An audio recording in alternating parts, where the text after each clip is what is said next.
Orientation change.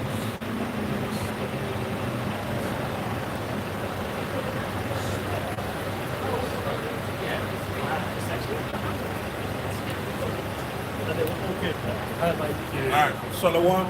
So I was saying, all praises to Yahweh, Ba'ashem, Yahushai, Ba'ashem, Ha'akar, double honors to the elder apostles, a great millstone of the world. Shalom to the hopeful elect. Right, we're Hebrew Israelites. We come out here every week to prophesy the downfall of this kingdom, starting with America, which is known as Babylon the Great, according to the Bible.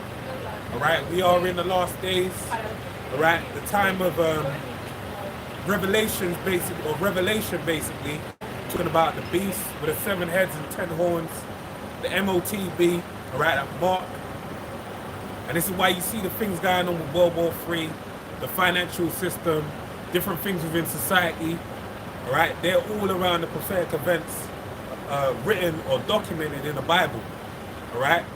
So even like throughout the course of this week, the whole thing with Iran and America is basically the makings of World War III, right? But also pushing the agenda of the New World Order, dealing with the banking system, all right? That's why with the Strait of Hormuz, that's a vital artery for the lifeblood of this society, or this world, so to speak, all right?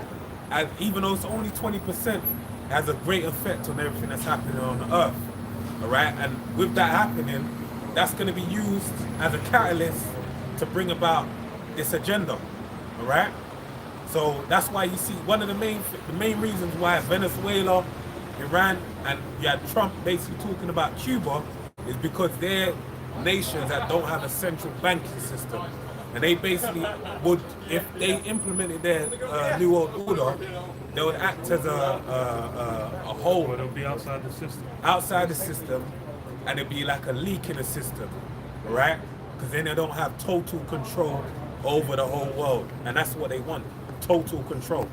All right? You got something? Yeah. Go ahead. So this is Joel 3 from the top. It says, "For behold, in those days and in that time, when I shall bring again the captivity of Judah and Jerusalem, I will also gather all nations and I'll bring them down into the valley of Jehoshaphat." Right, the captivity of Judah and Jerusalem is basically talking about the children of Israel.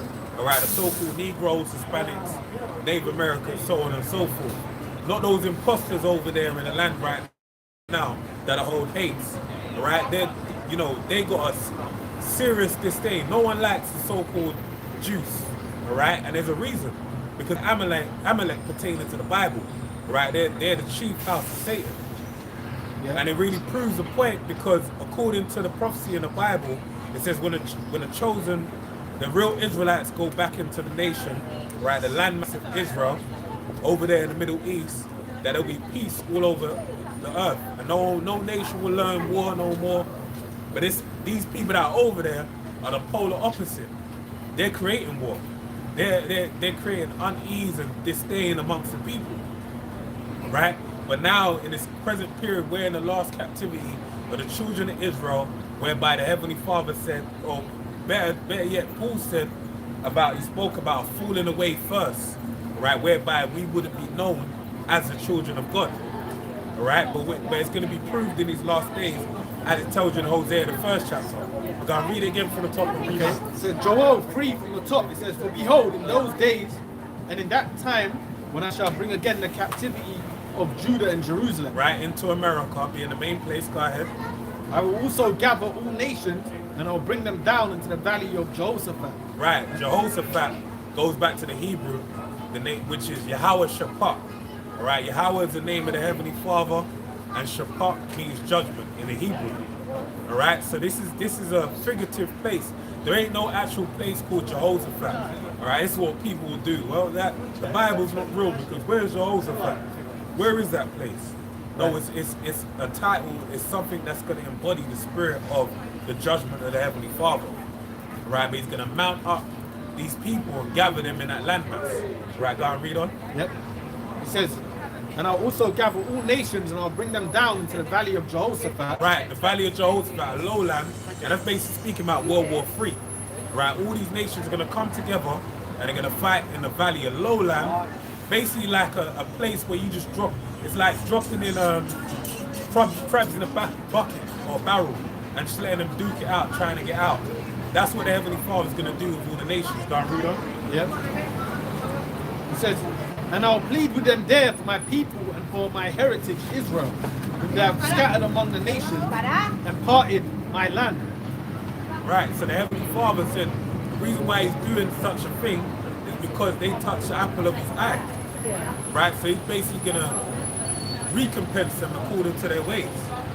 So they'll fight, you know, their sword will be turned on each other, like when it tells you in Isaiah 19 about Egyptian against Egyptian. That's it. Alright? Yeah. You want any more now? Yeah. So it says, among the nations and parted my land. And you know what, that's it on that. I mean, if you want me to... No, and parted the land. Yeah. That's why, like I mentioned before, over there, you basically, when you go into Revelation, the 11th chapter, and also, trying to remember where it says it as well, it speaks about them duking it out, where they'll basically be, you know, the land of Israel is where they're basically, you know, everyone's trying to get this piece of it, but it's like, it's cursed basically, right? That's why they're fighting each other. Yeah. Because the Heavenly Father basically measured it and gave it to them to fight for time. You got something else? That was it on that one. You got something? Yeah, go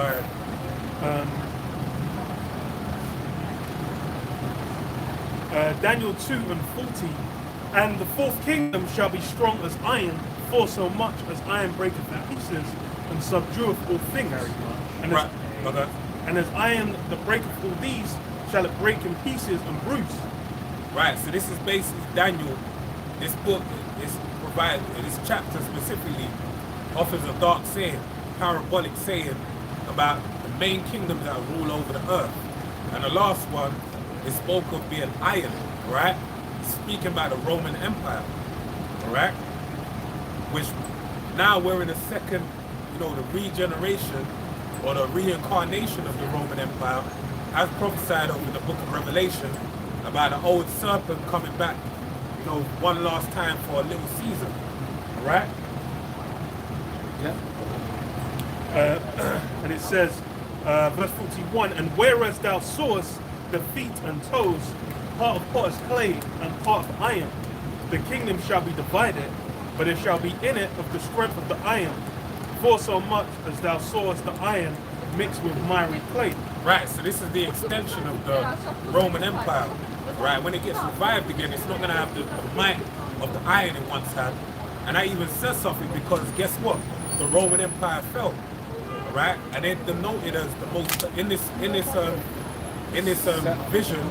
They're denoted as the strongest actual part of the statue, right? Being that it's made of iron, okay? But it fell. So when it comes back again, it's going to come back with as iron mixed with miry clay, 10 toes.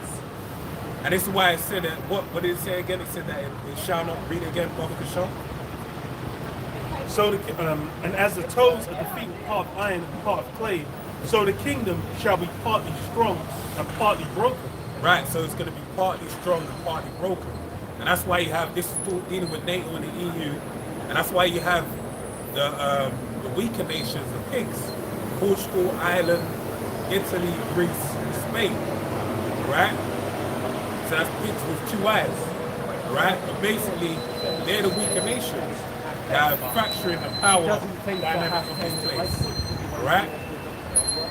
You got more on that, or you got a point to say?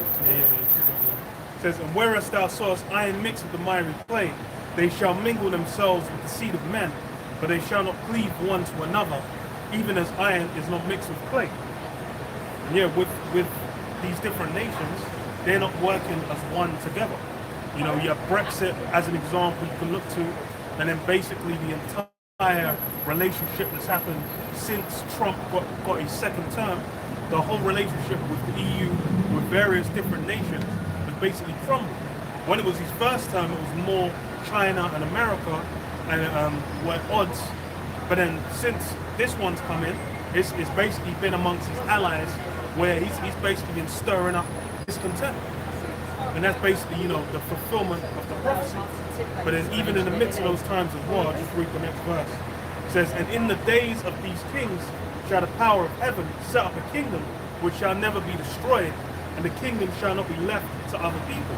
So in the end is basically when these people are going to be roused back up, and they're basically going to have a kingdom placed for them, starting with Yahweh Shai. And that's where, you know, the brother mentioned as well, is those guys in the land now. In the land, they call it Israel, the state of Israel. If they're back in the land, they basically fulfilled the prophecy, then there are things that are meant to come with them. They're meant to have a rule where no one's even meant to challenge them. The iron, as far as for the Iron Dome, there shouldn't be anything, no one should even have weapons to even try and pierce the Iron Dome. Let's not even forget they're actually trying to establish greater Israel, right? So they're actually trying to expand the hold of where they have, right? And it really shows you they are blessed, because why they're aligning themselves with where they're aligning themselves with they're aligning themselves with they're aligning themselves through your opinion. I was like, Before she's like, the spirit jumped on her to interrupt, because I was like, no one with any sense is going to be like, Exactly. There's a camera, like there's these a like function directions happening. and that. But I looked at it like, spirit, like a demon. I was like, I was like, it's mid, just as a bro was about to say something as well. That's what I was like. There's an Eve too, you know. I looked at it like she was interrupting. She don't even she don't even realize what she just done. I know. Yeah.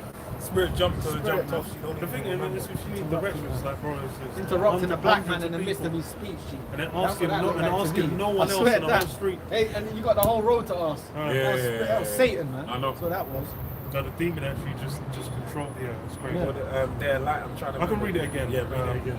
And I've got Revelation 13, you know, with the beast. Yeah. So you can kind of. That says, and in the days of these kings shall the power of heaven set up a kingdom which shall never be destroyed, and the kingdom shall not be left to other people, but shall break in pieces and consume all these kingdoms, and it shall stand forever. That's the thing. Is with the king. Oh, you're talking about setting up great Israel. They're trying to align themselves with prophecy. Oh no, they're aligning themselves with America, which is totally against the Bible, right? Yeah, if you're utilizing America to establish yourself, you're establishing something that must needs be destroyed when the kingdom comes. So then there's, it's functionally, it's a moot point. And that's really what the nature of what they're trying to accomplish. They're trying to, really, it all goes back to prophecy. That's why you have, Hezekiah talking about the third temple being established. Because they're basically trying to worm their way into the scriptures and, some means of fulfillment for them. And that's the thing, they don't know what the third temple is. The third temple, like, dummies, like, you don't realize they made the first temple. Even before the first temple, you had the tabernacle, right, which Moses made after the pattern of things that were shown to him. Exodus 8:5, I saw it, I read it yesterday, I posted it yesterday. That's why I remember it. Exodus 8:5, the Heavenly Father admonished him that he made everything according to the pattern of what was showed in the heavens. Right, so that temple, right, starting with the tabernacle, was something holy that was extended from the heavens unto Moses. And then there came about the first temple. David couldn't make the first temple. Why? Because he had too much blood in his hands. If David had too much blood in his hands, a man after the heart of the Most High, I can only imagine what kind of blood America's got in their hands. To try and talk about the third temple. It's crazy. Alright? Bloody and deceitful kingdom. So it says it. The there you say go. it. And the second temple, you had Cyrus do it, whose name Cyrus basically means anointed. Alright? America is not anointed for nothing but to raise hell and destroy the nations upon the earth. Right? You're the sword of the Heavenly Father on the left hand side. That's it. Alright? So the third temple is something that no one can touch, dealing with the Lord. Alright? That's why he put himself up on the cross. He made himself a sacrifice, a scapegoat for the children of Israel, so they can enter into the second covenant, whereby there will be no more sin upon them. They'll be made perfect. And right now we're in the grace period. When he makes his return, that will be the establishment of the third temple. And this is why we've got to know the scriptures.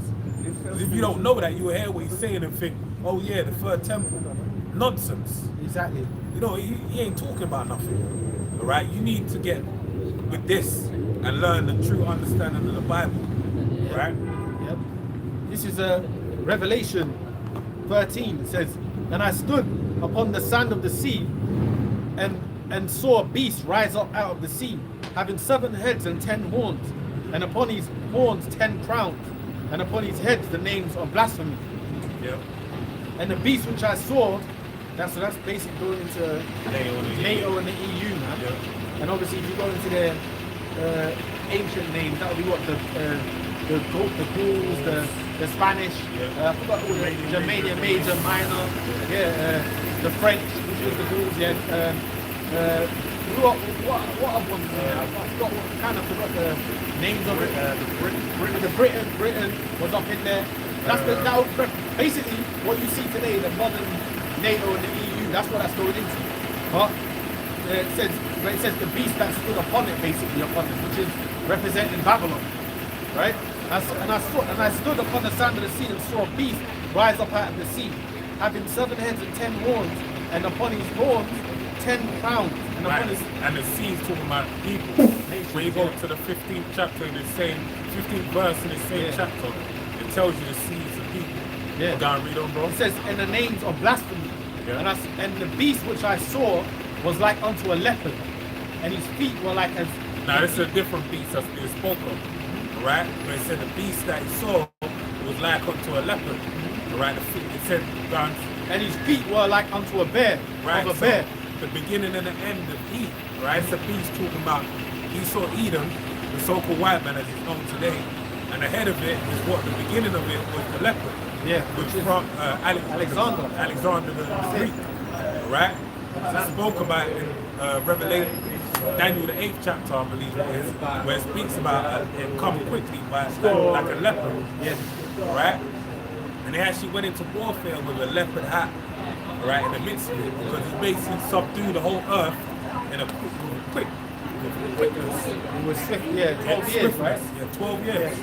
And then he died. So he lived one of those lives where it was monumental. Fast. Yeah, live fast, die young. Yeah, right? which is the spirit the Lord put on him. Yeah.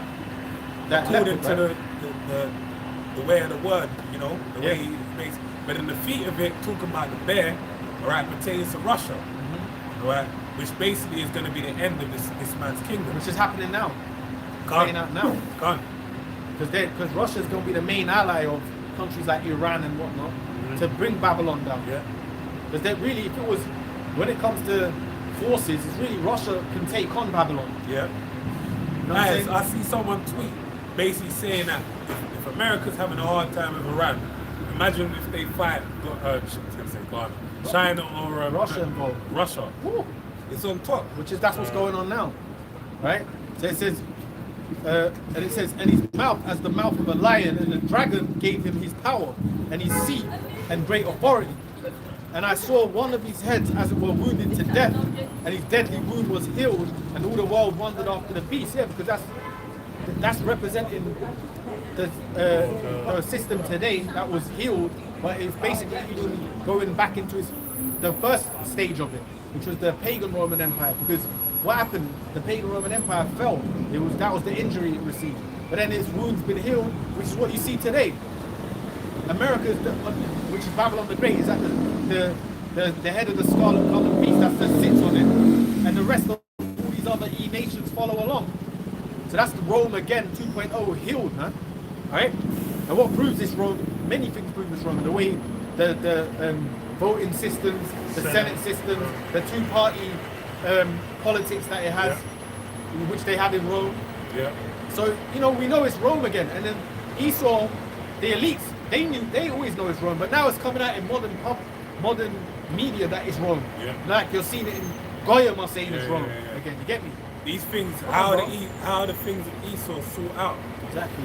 Now these things, his tongue is falling upon himself. These things are being made known to all the people. Yeah. Right. Everyone's aware of everything. Yeah. Right. Yeah. It says, verse 4, it says, and they worshipped the dragon, which gave power unto the beast. And they worshipped the beast, saying, who is like unto the beast, who's able to make war with him? Yeah, because they're coming in the spirit of pagan Rome. Pagan Rome, the Roman Empire was known for what? War. You know, they were swift, Martial prowess. martial prowess, and then you read it earlier. You started with the iron. They were known for that short stabbing instrument. Their fucking Shields. their shields, their war formations, Yeah. the way they conquered land. You know, they would have basically they were a great army. Rome. If you knew if Rome was coming to your land, there was problems. Yeah. In that time period, the Lord was put that spirit on them. You know, so they were a vast empire. And that's the same spirit as America. The same spirit. America has a military-industrial complex where you basically have built within the structure of America. There's so many things that basically rely on military technology first, Yeah. and then that's basically what builds up how they make wealth, how they project power and whatnot. And they rule. Just Google Defensive Production Act 1950. And I was just looking at that earlier. But that really goes into, you can read the AI on that in Google. Oh, the chat GPT. You can read it in that Oh. one. Yeah, so it's the same thing. All right. So it says the defensive. It goes into what you're saying. The- so the the- industrial. The Defensive Production Act (DPA) of 1950 is a United States federal law enacted on September the 8th, 1950, in response to the start of the Korean War. It was part of a broad civil defense and war mobilization effort in the context of the Cold War. That's what that had on there. Yeah. Read on a bit. That was what it actually Does had it have on a there. summary? Yeah, that's probably better to do that. Because it's just telling you what it did, but it doesn't tell you what it's for.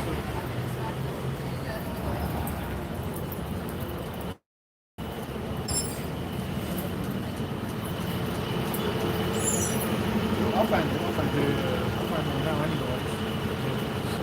Usually it just kind of pops It up. does. Like now it has. Yeah. So, okay, so it says, all right, so it says the Defensive Production Act of 1950 is a U.S. federal law enacted during the Korean War that grants the president authority to prioritize industrial production for national defense.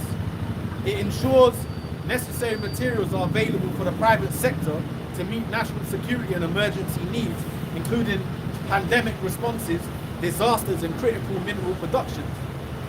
So before everything, the military, any kind of war situation, that's basically going to be accounted for and provided for within America. That's because what America's like functionally built and structured for.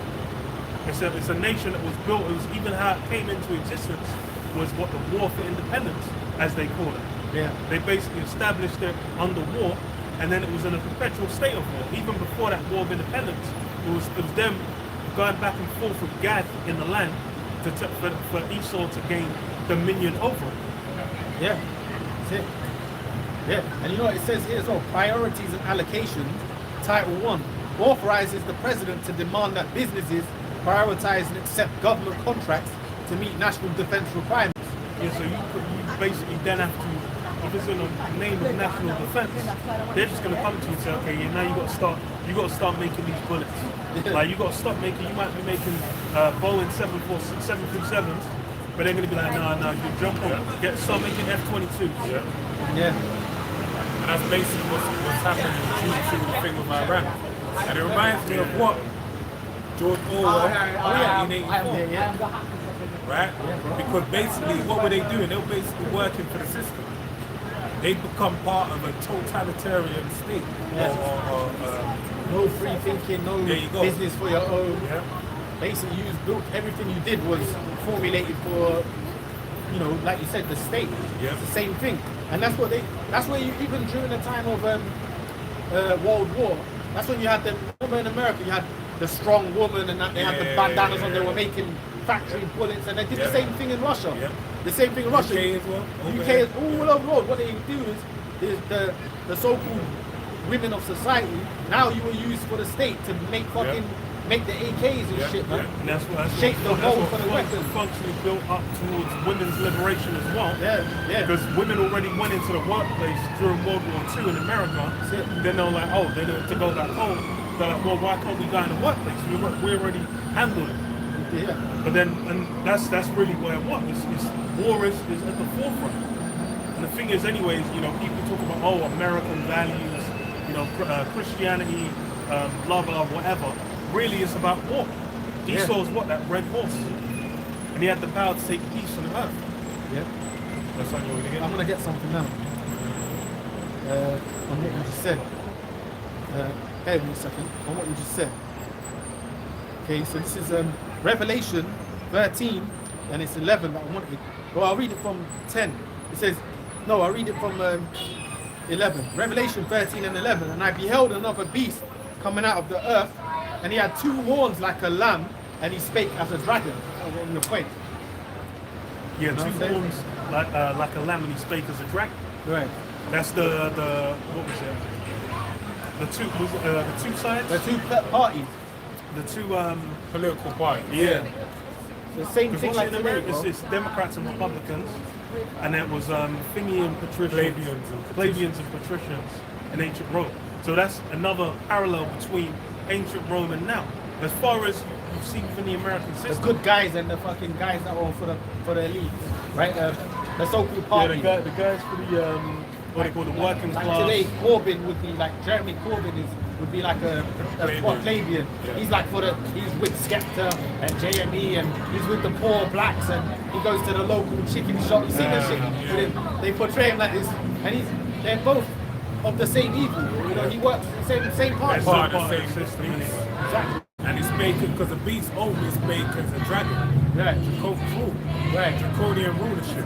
And that's only, that's the goal. That's the end goal. Because what's his name? What's this guy? Who's the guy now? No, Thingy Steer. Keir Starmer. Yeah. This guy was the one that was pushing through the national ID cards. Yeah. Even what was it before? It's Tony Blair, the Labour. This guy's coming in. He's giving what EMA.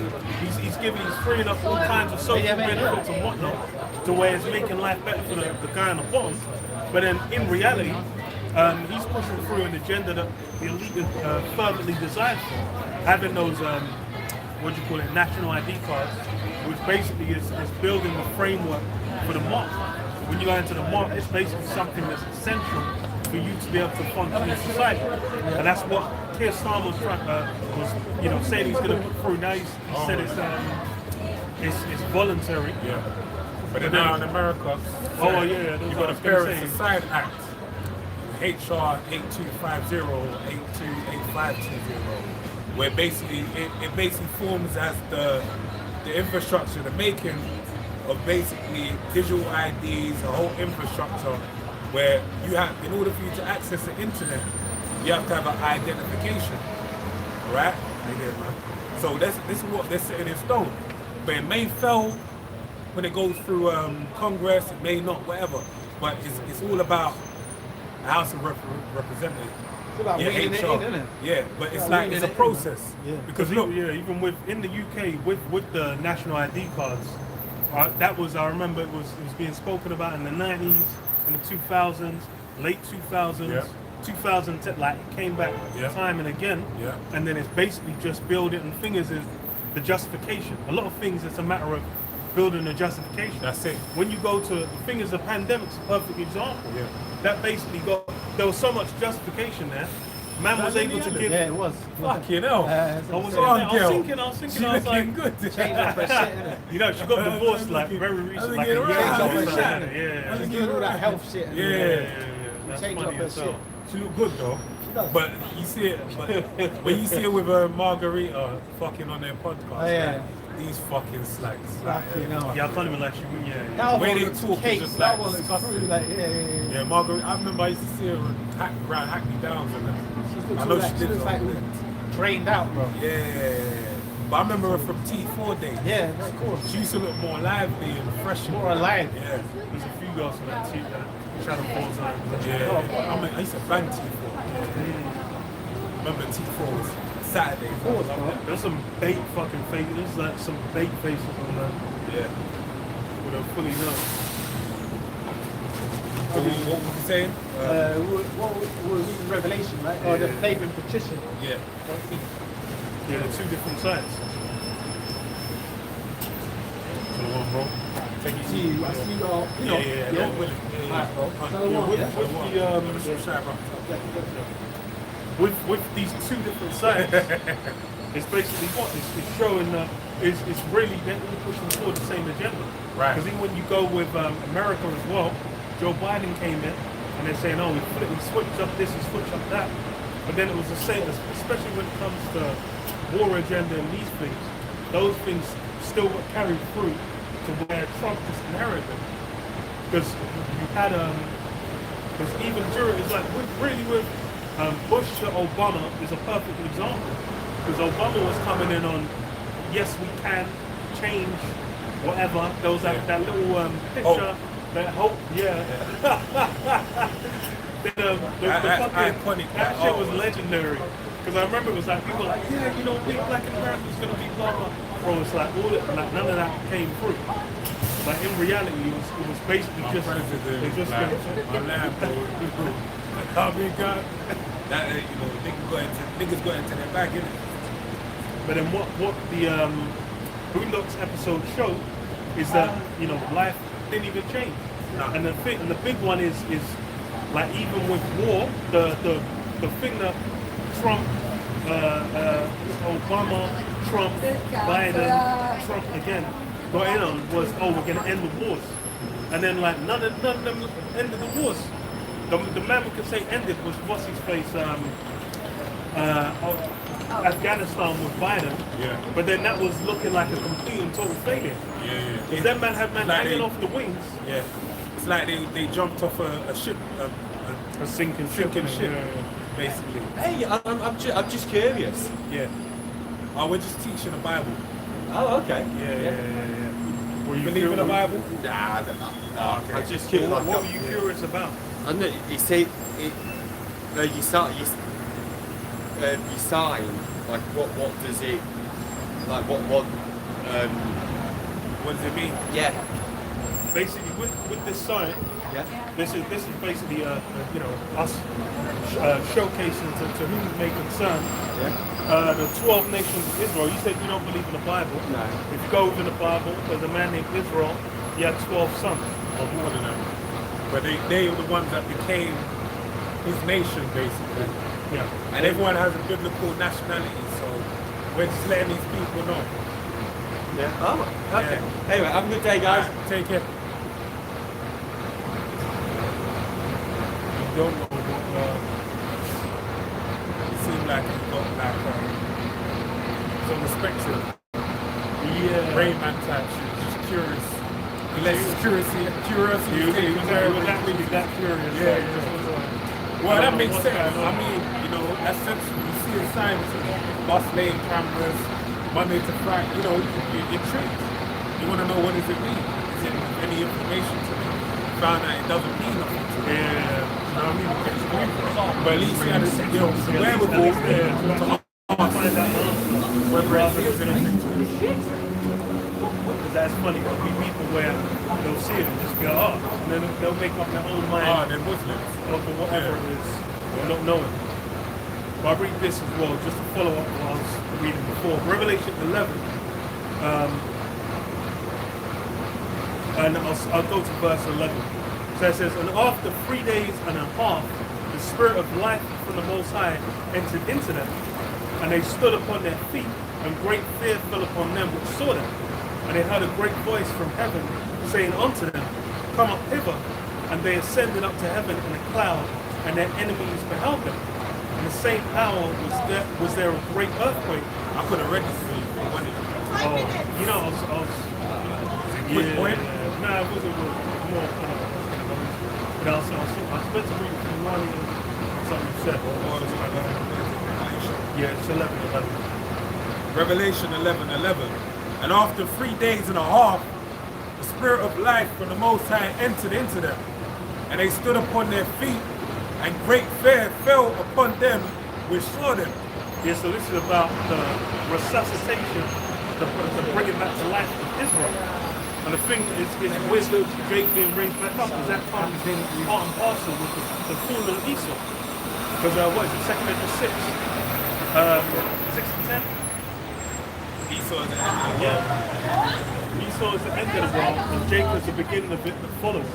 And even in Genesis 27, it says that, you know, when you know, basically for Esau to gain his blessing, he basically has to, you know, use his sword against Israel, right? So you can't have, You can't share the role. yeah, we're opposing, we're Opposing opposites. forces. Yeah, that's it. Yeah. And that's the thing is with, you know, what we're going into before is what this place is on its way out. You basically have prophecies now lining up to where you can see, oh, this place is reaching its end. And then as well, it's like a big aspect of you know, Jake basically being roused up is everyone finding out who the chosen are. Let me read this Exactly what Hosea 1. Sirach 33 and 13. As the clay is in a potter's hand to fashion it at his pleasure, so man is in the hand of him that made him, to render him or to render to them as liketh him best. Good is set against evil, and life against death. So is a godly against a sinner, and a sinner against a godly. So look upon all the works of the Most High, and there are two and two, one against another. Yeah, everything's in has a force and it's opposite. You know, hot and cold, north and south. You know, they're basically for you to have one extreme, you need to have the opposite. And that's the thing is with righteousness you then have wickedness. I mean, you have a nation that's set up basically to be an example of righteousness, and another nation set up to be an example of wickedness. And then when, you know, as far as you go into what's, you know, how is life functioning right now? Is everything going good for everyone? Is you know, is goodness and righteousness abounding in the world? That's the last thing on earth people are going to be thinking about. You go into even just the course of this year, you got what the Epstein files coming out, showcasing the so-called the best, so-called best, highest achievers, most successful, most talented, most skillful among society, no good degenerates. Yeah. You find out as well, as far as the ideal of America has been, you know, what truth, justice, and the American way. That's what's sold anyway. But then when you get into the war in Iran, that's something where it's had nothing but negative implications for everyone involved. No one has had a good outcome tied to that.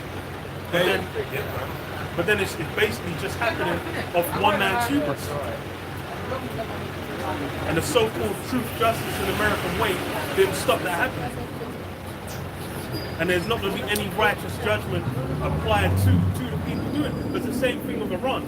Iraq. I remember when the Iraq War happened, they were saying, Bush and Tony Blair, they need to go before the International Criminal Court.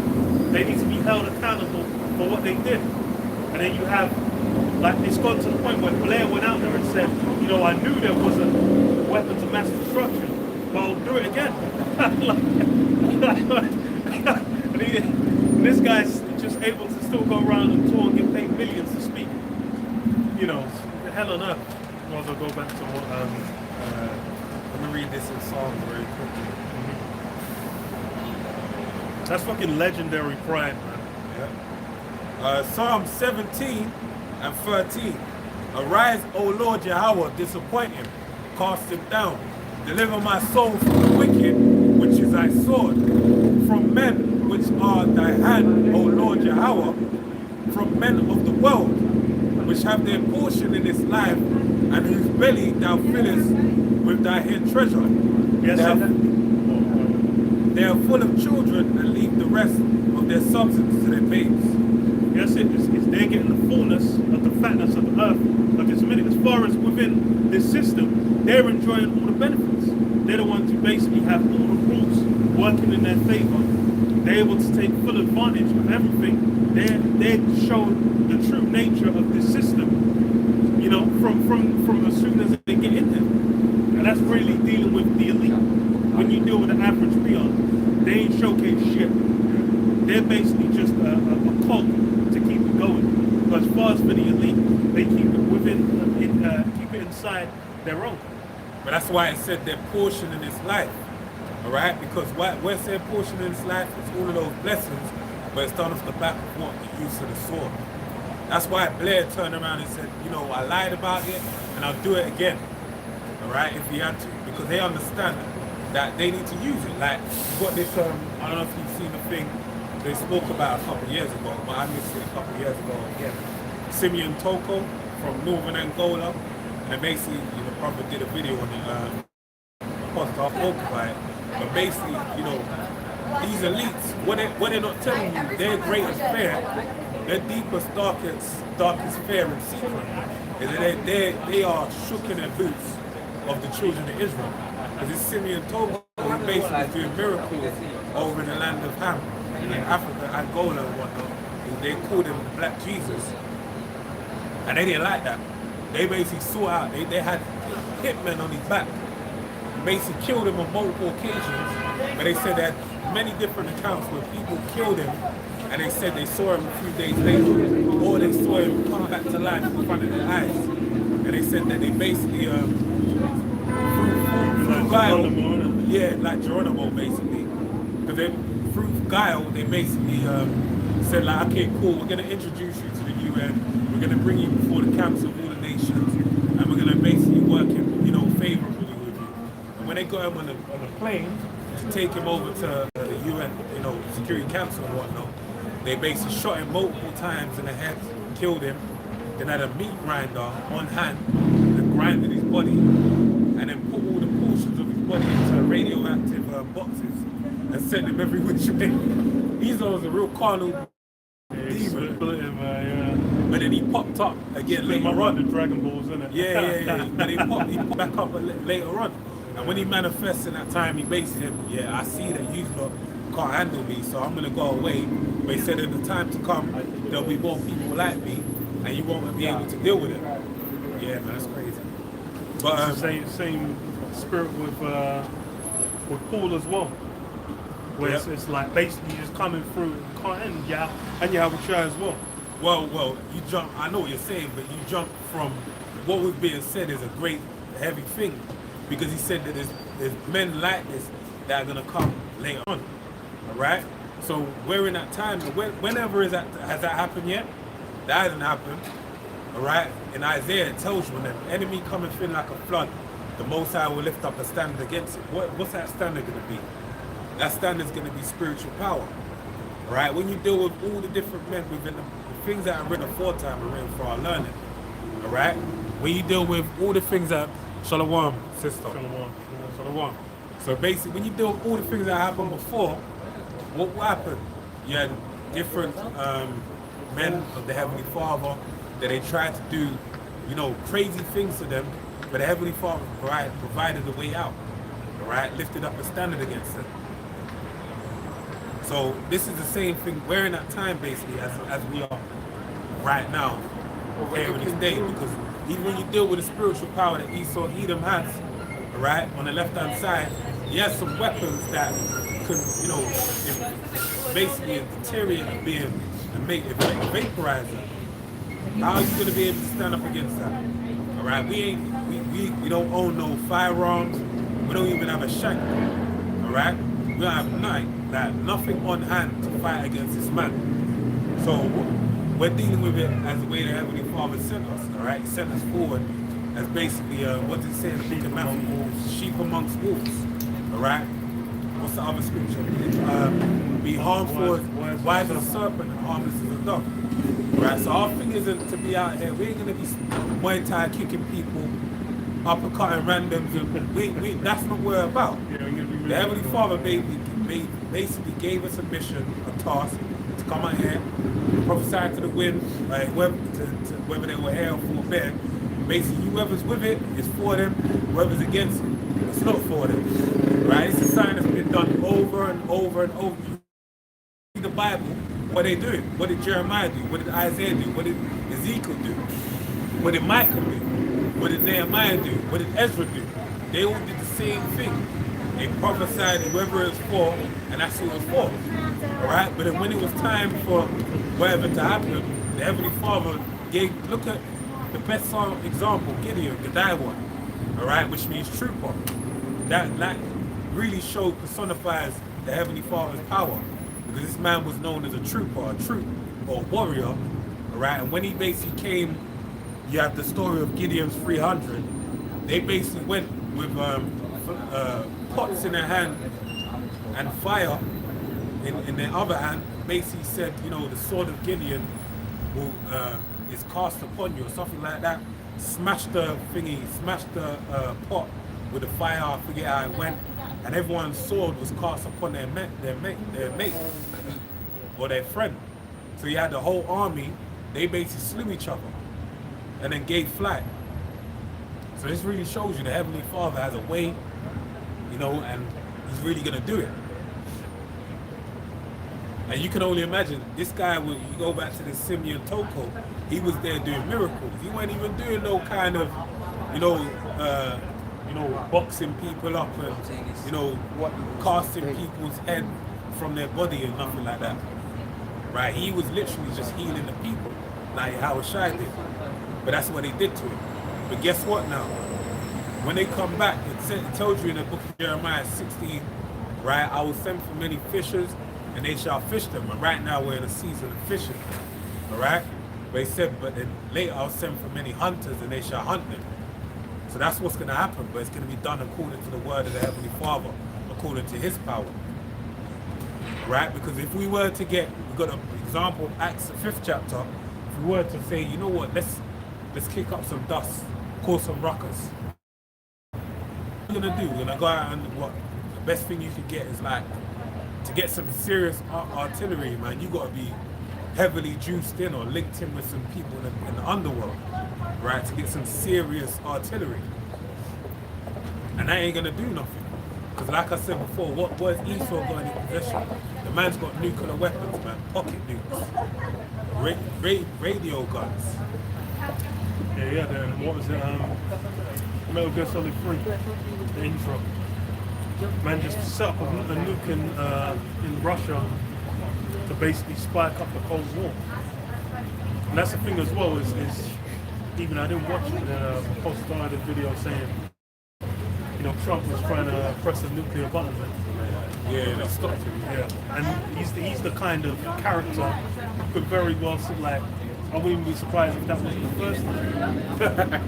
Yeah, for real. Because he's got that spirit where it's like, as far as you'll think, okay, yeah, that's a show where he's of that level, that caliber. Yeah. But did you finish? No, I didn't. Revelation 11.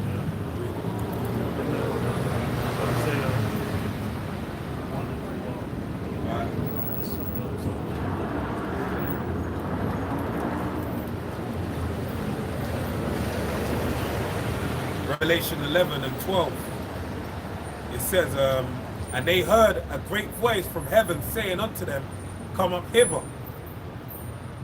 And they ascended up and to heaven in a cloud, and their enemies beheld them. Yeah, that's the thing, is even with how Jake's gonna go out here, it's gonna be something where it's put on made as a spectacle before the whole earth.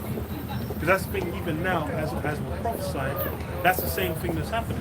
We're basically being shown before the world where and what is prophesying? To speak before. We're saying these things before.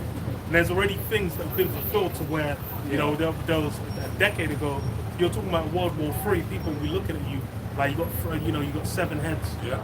People be looking at you like you're green, your skin's green. But now you mention World War III and people are like, oh, hasn't it already started? Same thing. They're praying that they don't get drafted into it. That's really the spirit of what's going on now. Even the mark as well, implantable microchips. That's something where if you were to mention that a decade ago, people say, oh, well, why would anyone do that? But that, it was 2018 when you had it showcased Neuralink, and then even if you count to now, there's like 10 plus companies that are working on it, doing trials already. When you had the guy get the Neuralink, it was on Twitter with him on the plane controlling the laptop. I think he was playing like Solitaire or something like that on the laptop, where he didn't even have to touch it. He's paraplegic, so he's just utilizing his mind to move it. And that's something where people you see in the replies, they were hella optimistic for that. These are the miracles of either, all right? Because we said this last week, right? A lot of people read the Bible and they don't read it with a mindset of something that was written 2,000 years ago, all right? That applies to this modern day era that we're in right now. If you had John the Revelator on the Isle of Patmos being shown this world as you see it today, New York City, the Big Apple, the concrete jungle. I remember even when I was over there and I was riding through Manhattan, I couldn't believe how many fucking Potholes. not even potholes, but no, I was gonna say not tower blocks, but skyscrapers. It was like awesome. Right? That's the only word I can really use to, I was in awe. Sorry? Wherefore didst thou marvel? Yeah, that's it. So you can only imagine if he's being shown things of, dogfighters, B-2 bombers, ICBMs, machine guns, rifles, all these different things. When you go back 2,000 years ago, they're like a miracle. How is it? Mystical arts. Yeah, there you go. All right, and there was technology back then, yes, but not to the degree that was being shown. Cars, airplanes. What are we talking Even about? flying vehicles. Yeah. Something where it's like even the what they call it, laws of aerodynamics and whatnot. You utilizing like air pockets and whatnot, like with gliders, the ones where they don't even have an engine, where you just kind of ride air pockets to kind of get height. Those are things where it's like, people are trying to utilize those things, but then it's like for you to actually understand, that needs a depth of understanding. And then so what thou wiser than Daniel? Now's the time really where a lot of that wisdom has been unsealed. And now there's, even what they call submarines. For you to be able to go like deep enough to withstand build something that can withstand that deep pressure, and then also have men just under there, and it's just submerged for like a day. Like that's something where it's like you look at it, you like, damn, like how the fuck did they even put that together? But these are these are the things that are now being fulfilled to where it's basically all these things are coming to a head. One second, I'll go outside.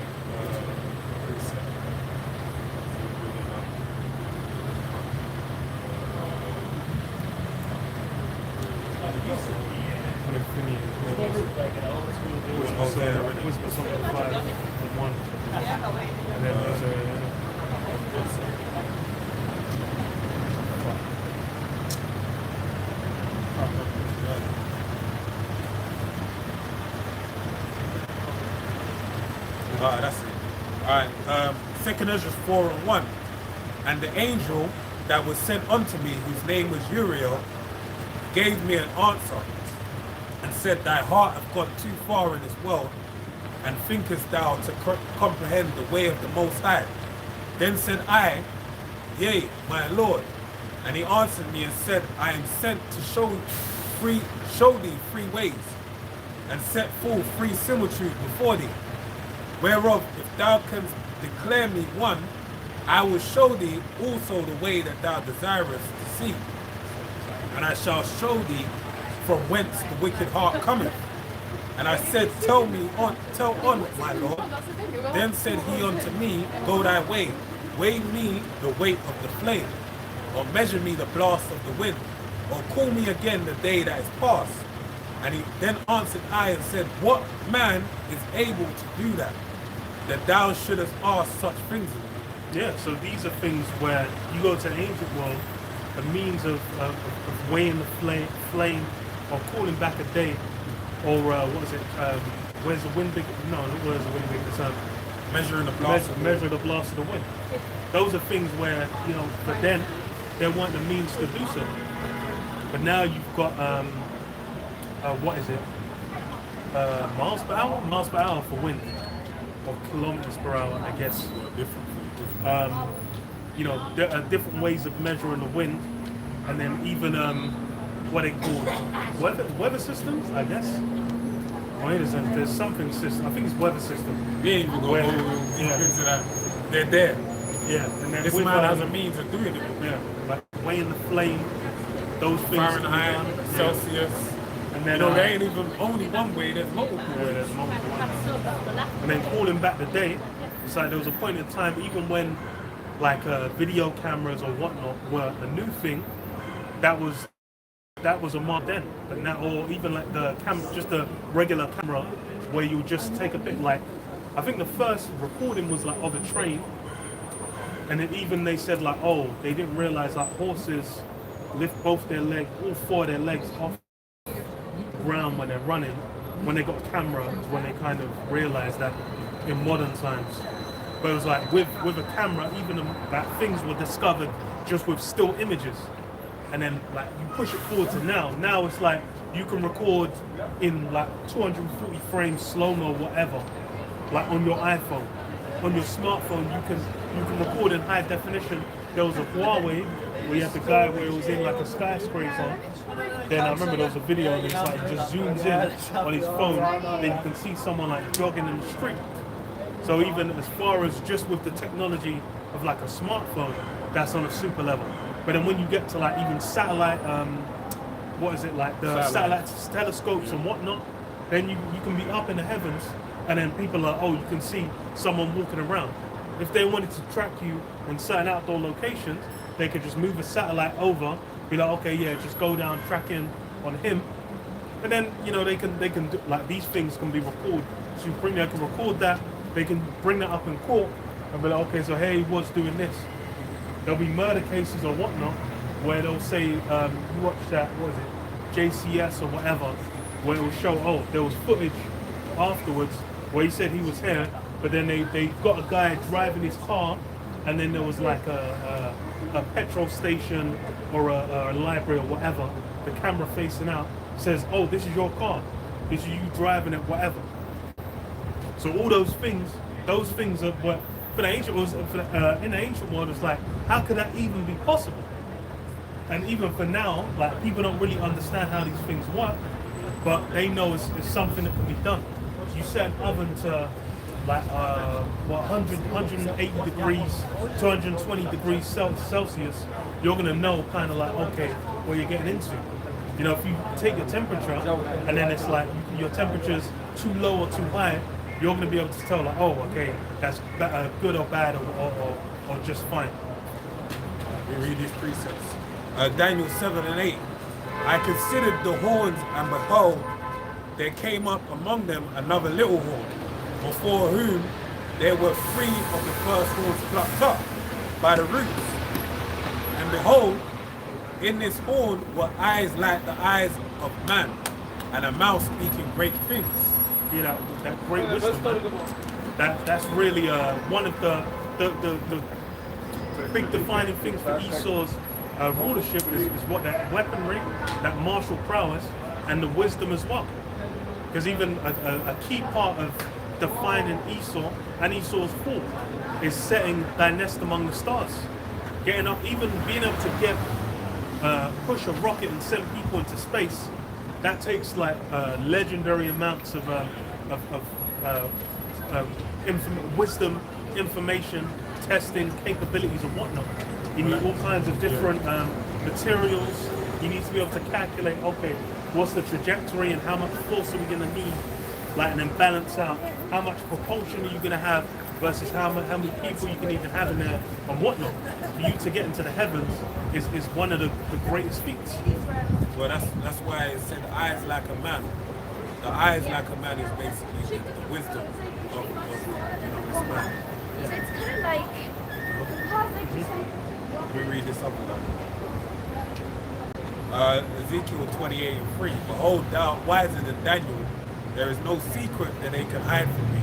Yeah, thou art wiser than Daniel. And you have to consider as well, is that even when you read through Daniel breaking down the future prophecies, it's funny as well, because after is it in chapter 2? I think it's no, it's 7 with the beast, I believe, where he's sick in his bed afterwards, like because of receiving the visions and the breakdowns. It's basically it's too much for his head.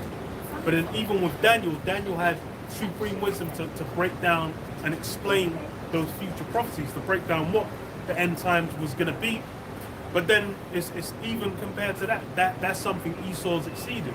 Esau's actually gone into the scriptures. When you read in the blue letter and it goes to the statue, it tells you what the different nations are in the subheadings.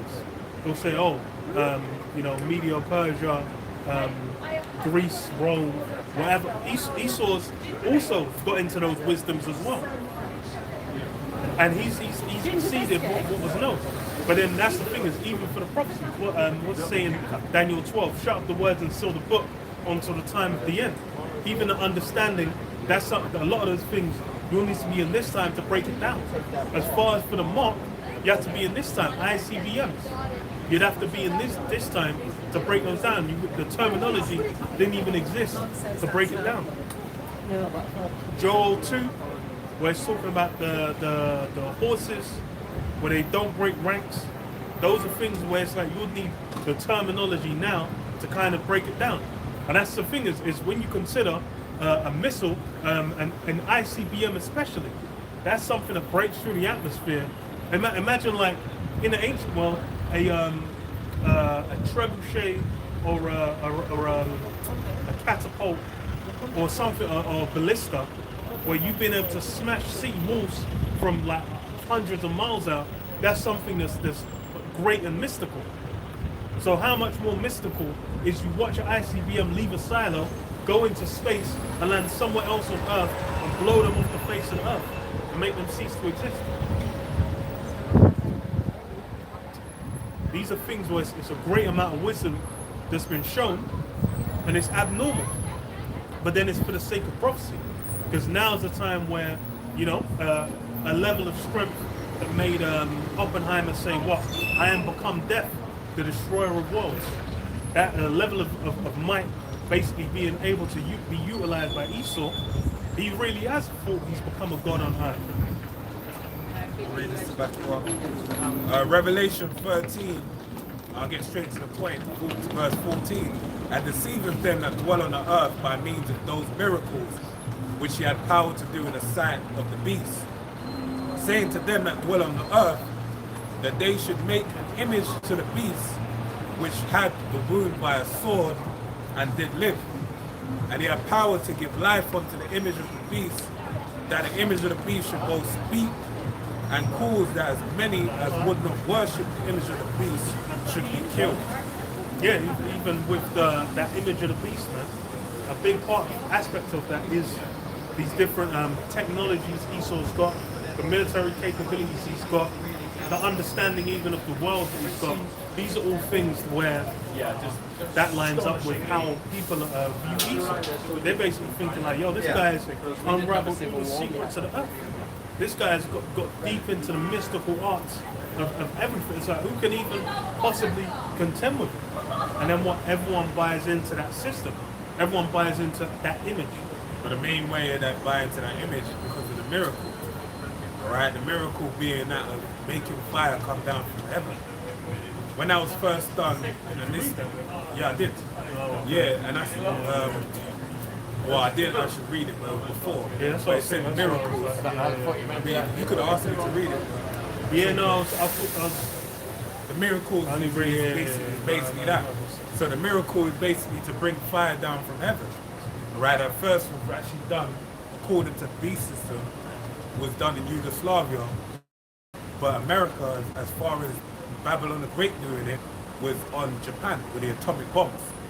Right, when that was done, that was, that's what the brother quoted with Oppenheimer, basically, looking with a starry-eyed gaze into the camera and saying, "I have become death, destroyer of worlds." Man, he was loving it.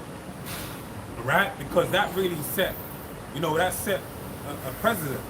That was at the fork in the road where it was said like, yo, this guy over here, he's the guy.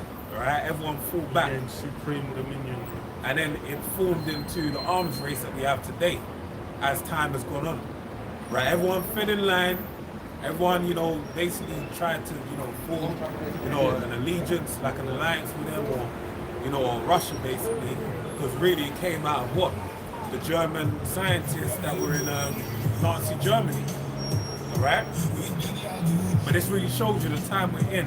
It's the time of the end, all right? Because these miracles are really, you know, only taking place for the sake of bringing about that destruction, World War III. A fire not blown, a day that shall burn as an oven, right? That's the only reason why this man has this tech.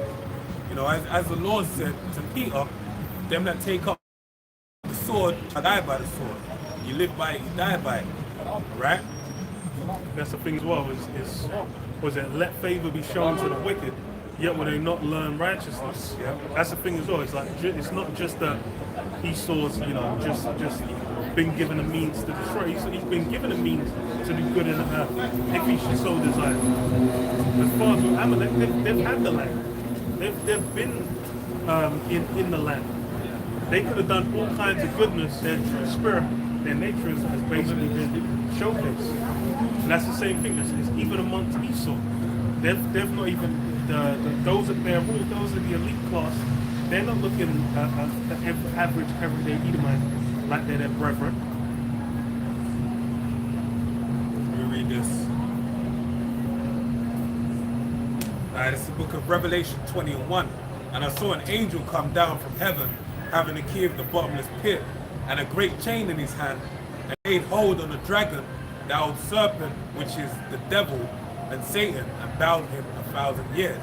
Yeah, so you had the ancient form of Rome, you know, 2,000 years ago, where they basically had the height of their kingdom, and then they went into a state of what's decline, where the surrounding nations basically chopped up for parts, and then you had Jake come in there and take over, and then establish a Holy Roman Empire afterwards, you know, out of its, you know, its bones.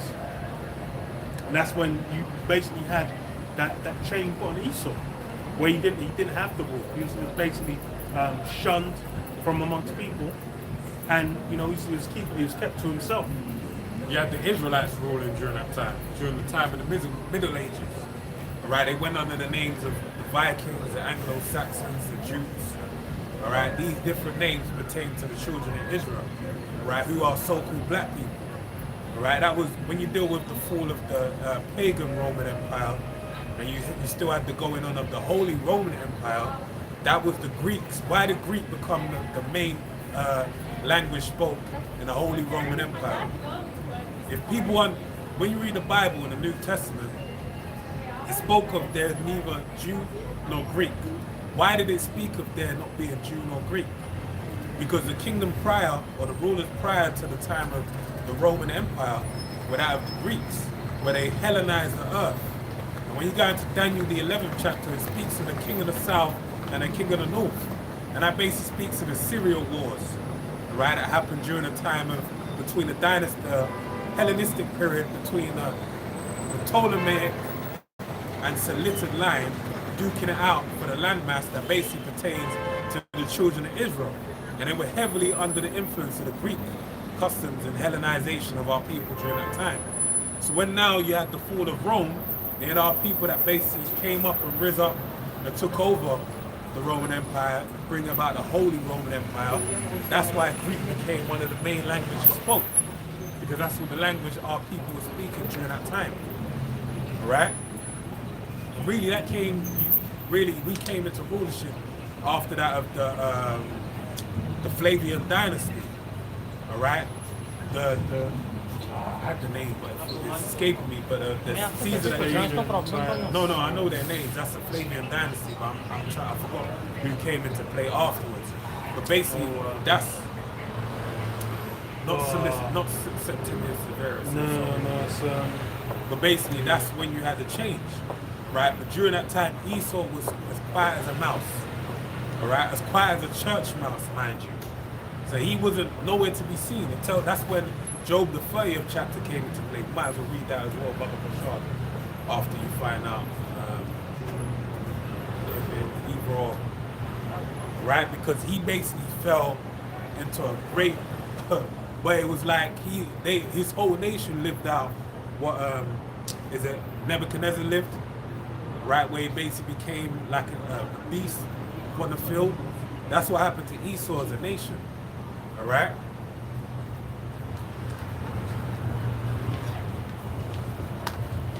It's after the mission. Oh, Nerva. Nerva, that's it, yeah, Nerva. All right, but go and read grab Job 30. Let's go into that way that a bit. Because this is the thing, this shows you, and this is so just Job. Was yeah, it something Job else you 30. asked for? Or, No, speaking about Esau falling because I just read a okay. revelation about a time of the Dark Ages. Because every nation on the earth is at a time where they were the main rulers. Like when you deal with the Ethiopians, all right, there was a time when he was taking a piss out of them, having him on Oxfam adverts, but they were the actual rulers over the earth. They're actually the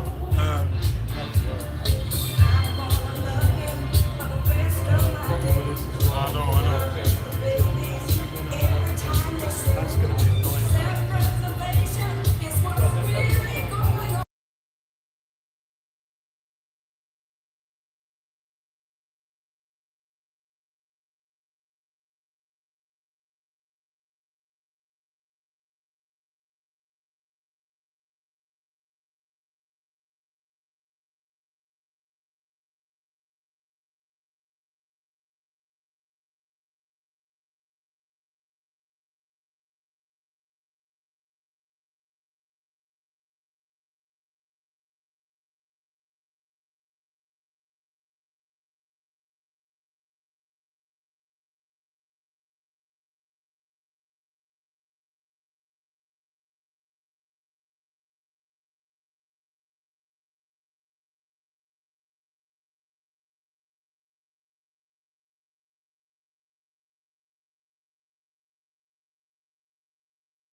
I think it's more projecting forward. Yeah. Yeah, it's not that. What Job 30? Yeah, from the top. Job 30 and 1. But now they that are younger than I have me in derision, whose fathers I would have disdained to have set with the dogs of my flock. Right, who's younger than I in this? Who's Job speaking about? Speaking about Esau Edom, a so-called white man as he's known today. Alright, he's younger because in terms of the spirit, he's an infant to us. Right? But we are the first, we're the chosen, we're the first of his fruits. Right? But then it said, have us in derision, alright, who he would disdain to keep with his dogs. And why is that? Because these are known for what? Bestiality. Right? When it comes up to lewd acts in a sexual nature, usually they lead the race, man. Jake, what we're known for is really like in this wicked time that we live in, known as a what? Wicked and adulterous generation. They like to get one up on each other. Slept with a girl. I made her suck me off. That's but he ain't with that, man. He will sleep with a dead body. He will sleep with a dog. Alright? This man he's loose, he's loose. What did it tell you in the book of there's no spirit that's in him. He's upside down, man. Not upright. That's it. Go and read on. Yea, whereto might the strength of their hands profit me, in whom old age is perished. For want and famine they were solitary, fleeing into the wilderness in former time, desolate and waste. Right, so as I was saying before, you had Esau taking a piss out of the Ethiopians, right, which is known as Cush or the Babylonians. They actually hold the premier of the heathen rule. Alright, the hanging towers of Babylon, the golden heads. Right, that was an opulent rulership. Yeah, I said the hanging gardens. You said hanging towers. Oh, Sluck, yeah, hanging gardens. Sluck. But basically they held the number one spot in terms of a kingdom that had the greatest form of opulence. But guess what? Heavenly Father brought them down in such a way that they're nobodies. Right? But then after the Roman Empire, man, he suffered a different kind of loss. This is why when you have our people reincarnated in the kingdom or brought back to life, they're gonna have their head hung in shame. Because when they're gonna realize, remember all the things they did, and they're gonna be, as it says in the scriptures, the heathens say, is this the man? They're gonna be in shock. This dog is who we put others. Like right now, you have all these evil women, they run out of their wits to basically get with Eve. Right? They'll do anything. And they want, and it's not even like a, you know, like a handsome looking Eve. It's like the most decrepit, lowly looking Eve. As long as I got one, I got one. That's all that matters. Alright? But that shame that they're gonna feel that day is gonna be embarrassment. Alright? What you got?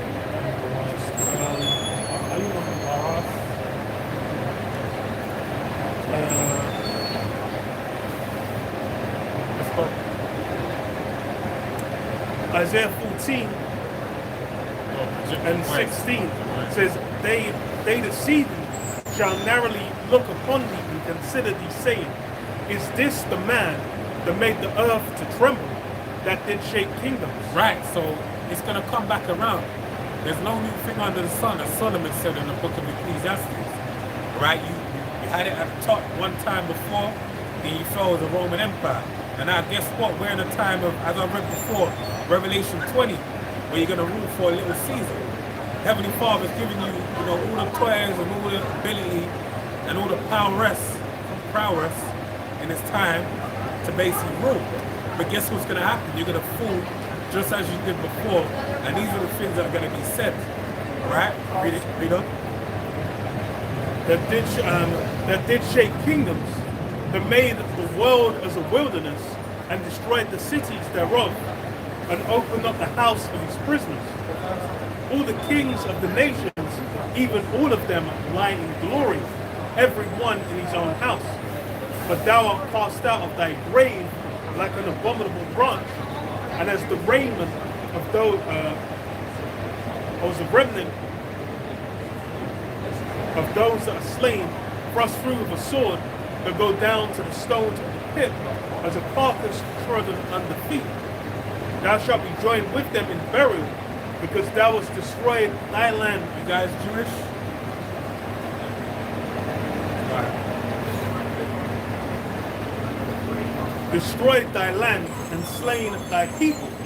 The seed of evildoers shall never be renowned. Even with that, it's the what was it? Job, in fact. Was it Job 20? With when he's about to fill his belly. Nah, not even that. The triumph of the wicked is short, and the joy of the wicked, but for a moment. That's the thing. Is as far as it seems, like in the midst of it, it seems glorious. The perfect example is any criminal enterprise. You can go into whenever you watch a documentary about these criminal enterprises, but whenever they make a movie about it, there'll always be it will be like what, you start off on the bottom, then they get the rise. Rags to riches. Yeah. Then they hit their height, and it seems like they've basically got the world under their feet. They always get to the point where they go into a restaurant, everyone's there like, oh, Dingy brings the greatest wine, the choice spot in the restaurant. He's going there with his woman, the woman's like, oh, what you do? And then he's like, oh, I work in why are you just quoting a Shanti? I was thinking of Goodfellas. Oh, I was thinking of it's the same thing. Because they do the same thing. And it's fucking, what you call it? Was it property? I can't remember what he says. Something like that. He said construction. Oh, construction, yeah. But these, whenever they put that's basically the long-term ramifications of doing low-down, dastardly acts to basically get some form of fame, success, or goods. There'll be a season where you might enjoy it, and the thing is as well, is it might even be to your grave. There'll be people where they might get up, and then you can go to the establishment of the Americas. There are people where they would have got established, they would have had slaves the whole time, they would have spent their whole life when they had strength in their hand slaying God utterly, and then rested. They would have their family around them, their children, their grandchildren, their sons and daughters would have been on their bed crying over them, as they're passing, and they're thinking like, oh, I lived a good life. And they think they got away with it. But then the reality of it is there's still a judgment, there's still payment that's coming out for them. And that's really the reality of Esau's kingdom. This is a kingdom that's basically the bedrock of it, and how it's maintained is through wickedness. As it tells you in the book of, I believe it's Second Esdras, I can't remember it verbatim, but it says it is appointed, or Maccabees, it is appointed for man to die once, then the judgment comes. I think second is just 9. Yeah, 9.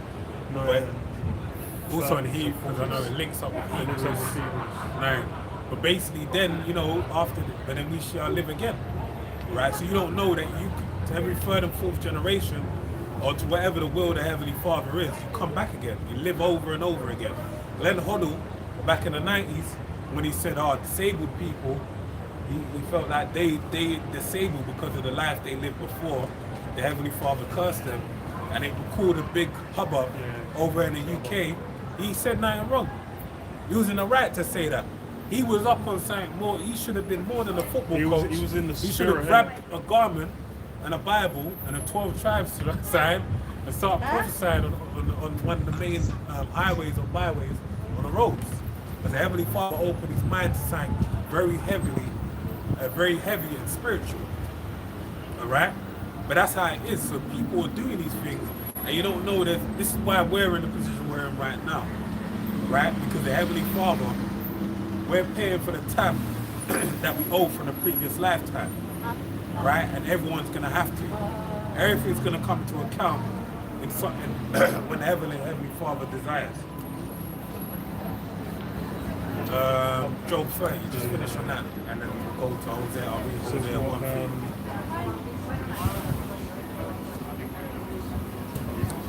you. Yeah. So Job 30:4, who cut up mallows by the bushes and juniper roots for their meat. They were driven forth from among men. They cried after them as after a thief. Right. So that's dealing with E.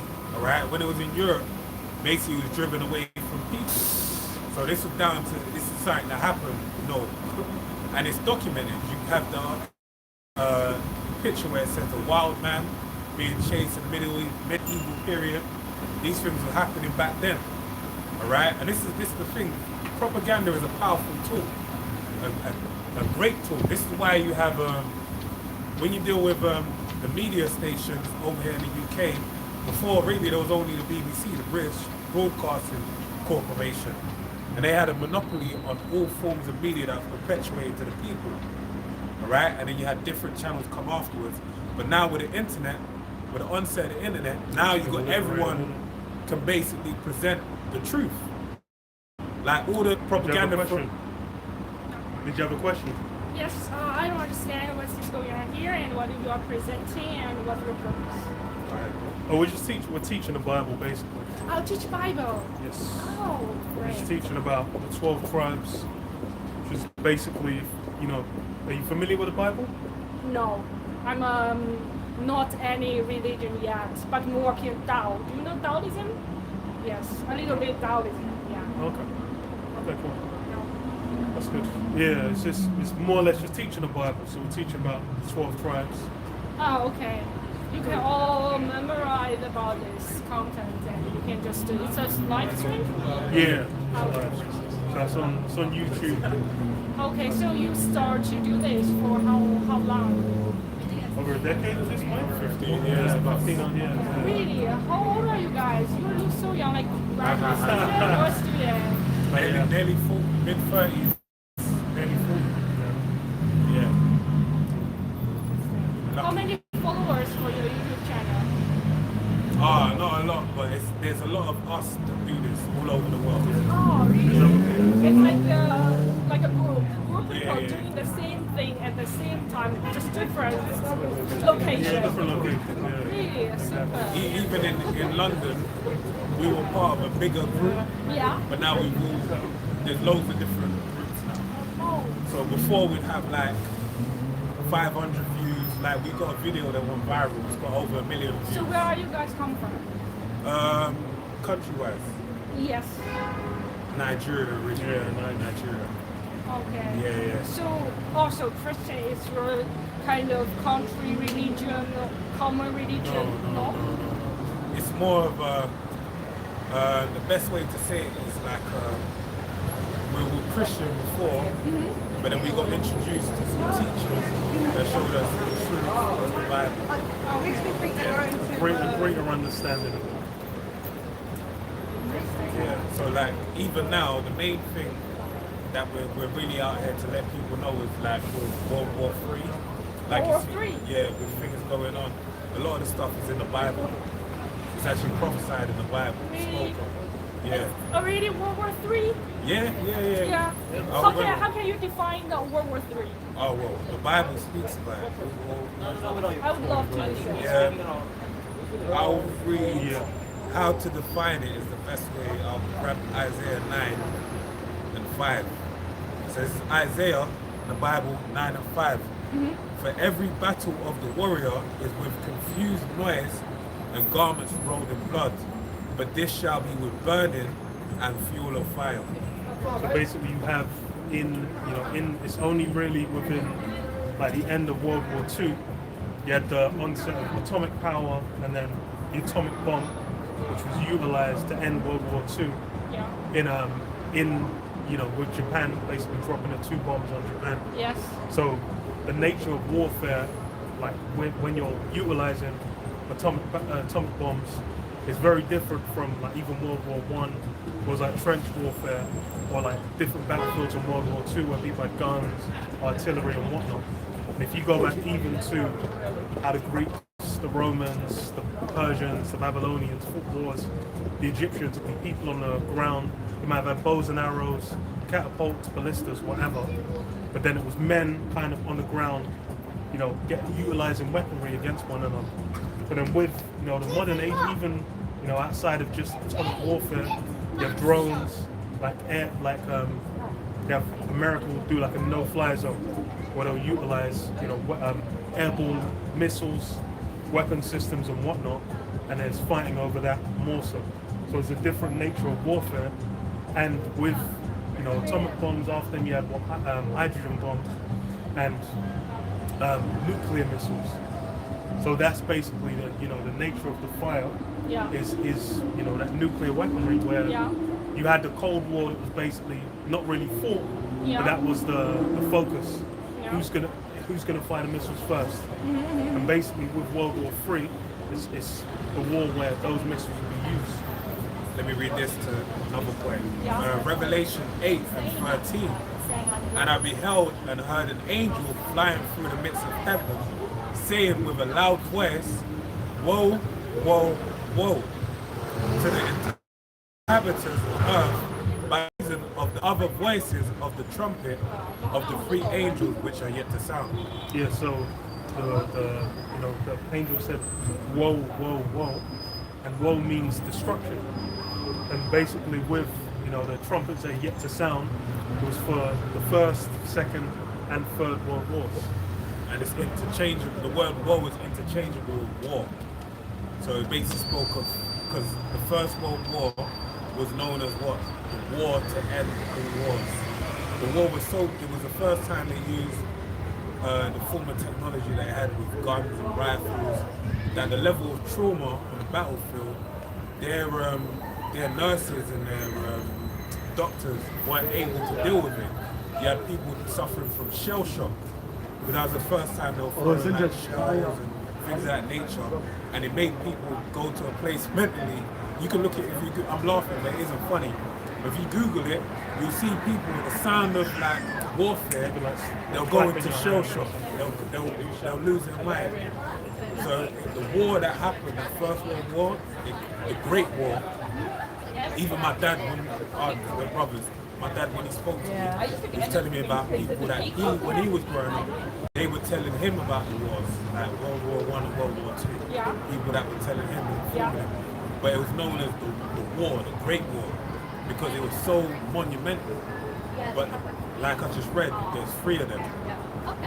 And even when you deal with, now when we go into like with the society, you have the rulers of the society behind closed door, the illuminated ones, Albert Pike basically drafted up a plan. I forgot the name of it, but basically drafted up a plan where they said they planned on having 3 world wars, and they basically wanted to have those 3 world wars to implement World War, a world new world order. Yeah, so now it's going on the third war. So because the Bible only said war. So afterward, what happened? New human beings or another stage? No, it's or a new another system, Bible? a new system comes in. A new system. Basically, it's the kingdom of heaven.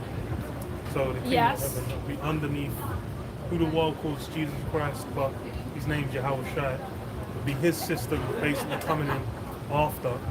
And more or less the Third World War is The destruction of America. the end of, Because really what's gonna happen, this is what's in the Bible, we can read it as well. The prophecy is, and it, well, even we got this is why what's going on, what country are you from, if you don't China. mind? China. Okay. even- mainland China. Yes.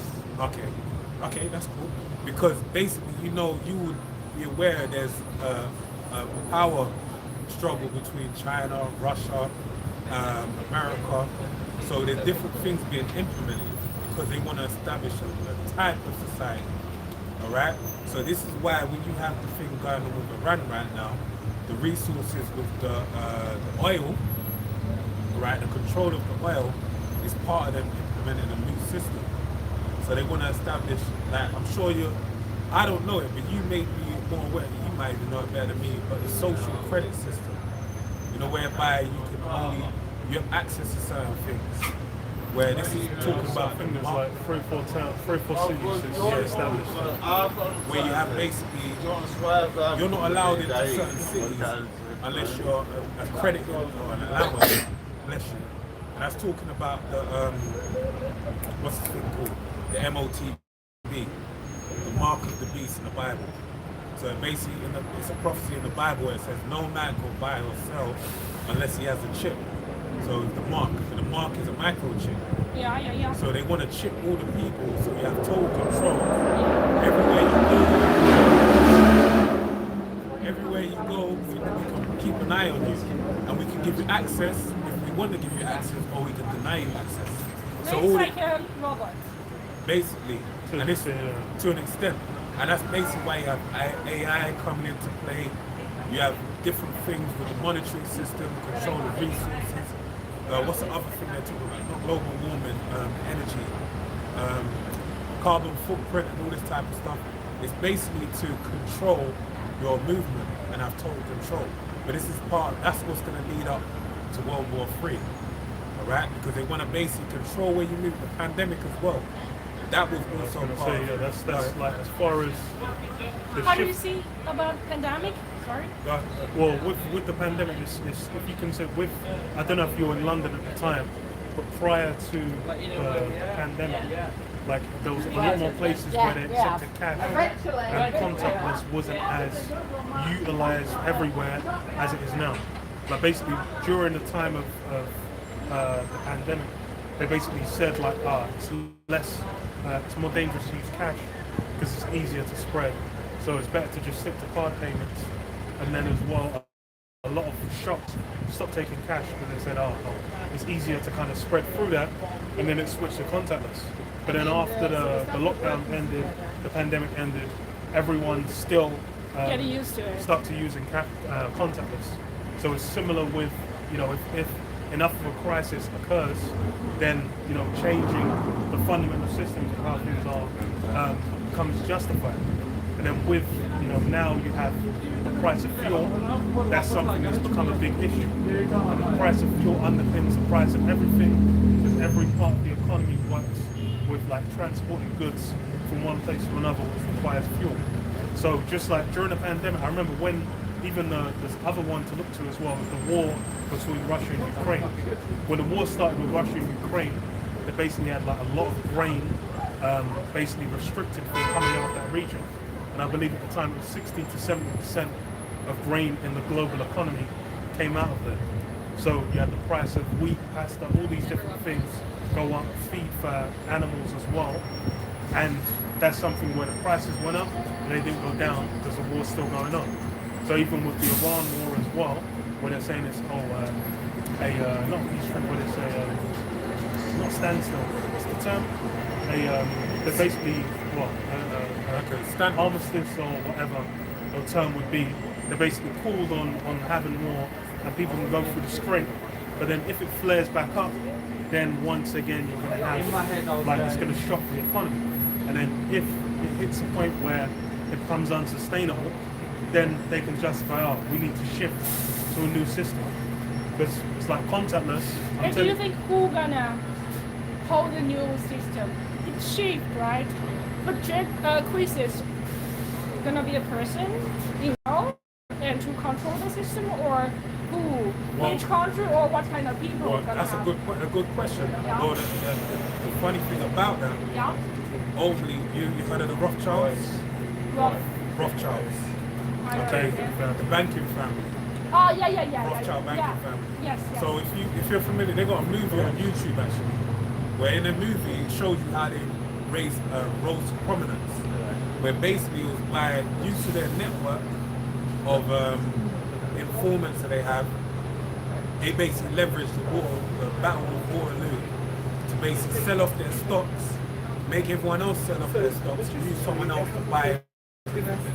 So the reason why I mention that is because war is their biggest way of making money. So you have, beyond the Rothschilds, you have banking families, there's an elite group, and there's groups that fall under them, like the Club of Rome, Bilderberg group. These are different organizations that basically work in tandem with them to basically establish their enterprise. So when you see Russia, China, America, they're basically fighting over who can rule, but the Rothschilds will be the guys that sit at the top of the pecking order. So that's ultimately is for them to establish their enterprise. But they're just trying to, at the same time, they're making money off it. Because they basically loan money, because they control the banks. In order for them to buy these weapons and do this type of stuff, what do they have to do? They have to go to the bank, get bonds, get loans, and they make money. Yeah. So ultimately, they're the people that are controlling it. Yeah. But they worship Satan. This is the thing they don't tell you. This is why I'm sure you've seen the Epstein files. And have you seen the propaganda Iran's putting out there? They're talking about, oh, you worship the devil, Baal, Baal, you sacrifice babies. Because that's actually things they do, but they won't tell you that. But if you read through the Epstein files, it's in there. But they believe in witchcraft on a higher level. But a lot of people wouldn't believe they believe they do it because they can't see how they do it, but they do. Everyone has a spiritual belief, and their spiritual belief is Satanism. And only as time goes on, progressively they're going to reveal it more and more. Because even right now, with the Epstein files going out, a lot of the different different forms of sexual misconduct or whatever you kind of define it as. Those things, like there was that's no sex magic. Yeah, but then there was no kind of follow through in government of, oh, we should arrest all these people. They said, oh, there will be all this, but then no action has been taken. So then, and then a lot of people are like, well, if I had the opportunity, I would have taken it as well. So it's basically making people aware of it, and then through the process of time, normalizing those things. It's like, I'll read this to back up to show you in the Bible, because this is according to prophecy, things that are written before coming to pass. Nahum 3 and 4. Because of the multitude of the whoredoms of the well-favored harlot, the mistress of witchcrafts, that selleth nations through her whoredoms and families through her witchcrafts. The main one being capitalism, right? The main thing that they go to dealing with America, the Western world, NATO and the EU, the main thing they'll say is that they don't have democracy over there. So we're going to go over there and introduce them to democracy. But democracy comes along with feminism, capitalism, different forms of sexuality, right? This is basically something that when you deal with the Bible, it's adverse, it's against the Bible. But that's the witchcraft, is selling nations. Because the main thing a lot of people buy into various informations. Oh, I want to be like an American. I want to eat like McDonald's. I want to wear Levi's jeans. That's what people want to. Even a perfect example is Confucianism. It's like underpins like Eastern philosophy. So as far as You know, because I got my degree in Switzerland, so okay. nobody really give a shit to McDonald's. Only, you know. Yeah. So it was separate. Yeah, Switzerland not as connected. neutral, yeah. But then it's like when you go to China, Korea, Japan, it's like Confucianism as underpins the values more there, where it's not going to be as transferable to instantly just kind of accept a lot of the Western ideals. But then still, through the process of time, it's like you have people where... But do you really think like, I know you don't like, I mean, we don't like, or kind of, we don't think the capitalism is a good thing, right?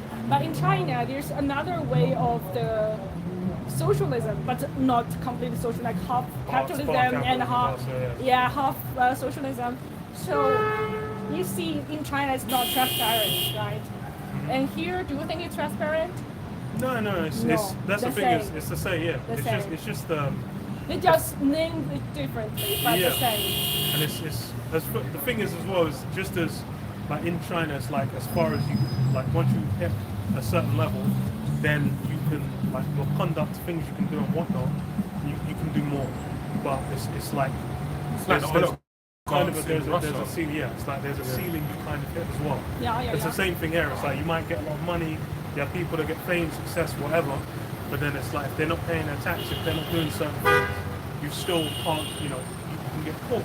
But then like whatever it's, the Epstein files came out, a bunch of people's names were in it, they got hidden, they were doing complete criminal acts, people get executed for on a daily, and no action's been taken. So it's the same thing. They basically have set themselves as above the kind of level that everyone else has to deal with. Yeah. And and that's the thing is, it's like the true underpinning of why they conduct themselves, why they're doing these things is, they have belief in witchcraft.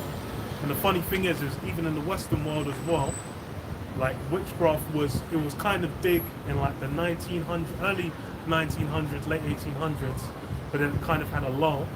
And then throughout the 60s and onwards, it kind of came back, and especially in like the 2000s and onwards, where like witchcraft, Wicca, horoscopes, star signs, all these things, especially with social media, just started becoming more and more prominent. And it's like... And easier to manipulate the hand. Yeah. That's the typical thing. There you go. You can manipulate money with the bank, but now with the AI, with the social media, it's easier to manipulate what is your source. That's the thing. So what you are doing here is for what do you think you can change? Well, this is the thing. We're not, and this is where the spiritual element comes in, because we're only here to gather, the elect of this people, the so-called Negroes, West Indians, so on and so forth. These are God's chosen people, so we're here to bring them to the calling. But it's beyond the sign, it goes a bit deeper, because our people have been scattered all over the earth. That's a curse that was written inside the Bible. So you have people like you have the untouchables in India, the cities. They're due to the transatlantic slave trade, they were cast over into that land. But then what you have as well is you have our people that went into various different lands just because they went there, and this has to be said for you to understand the point.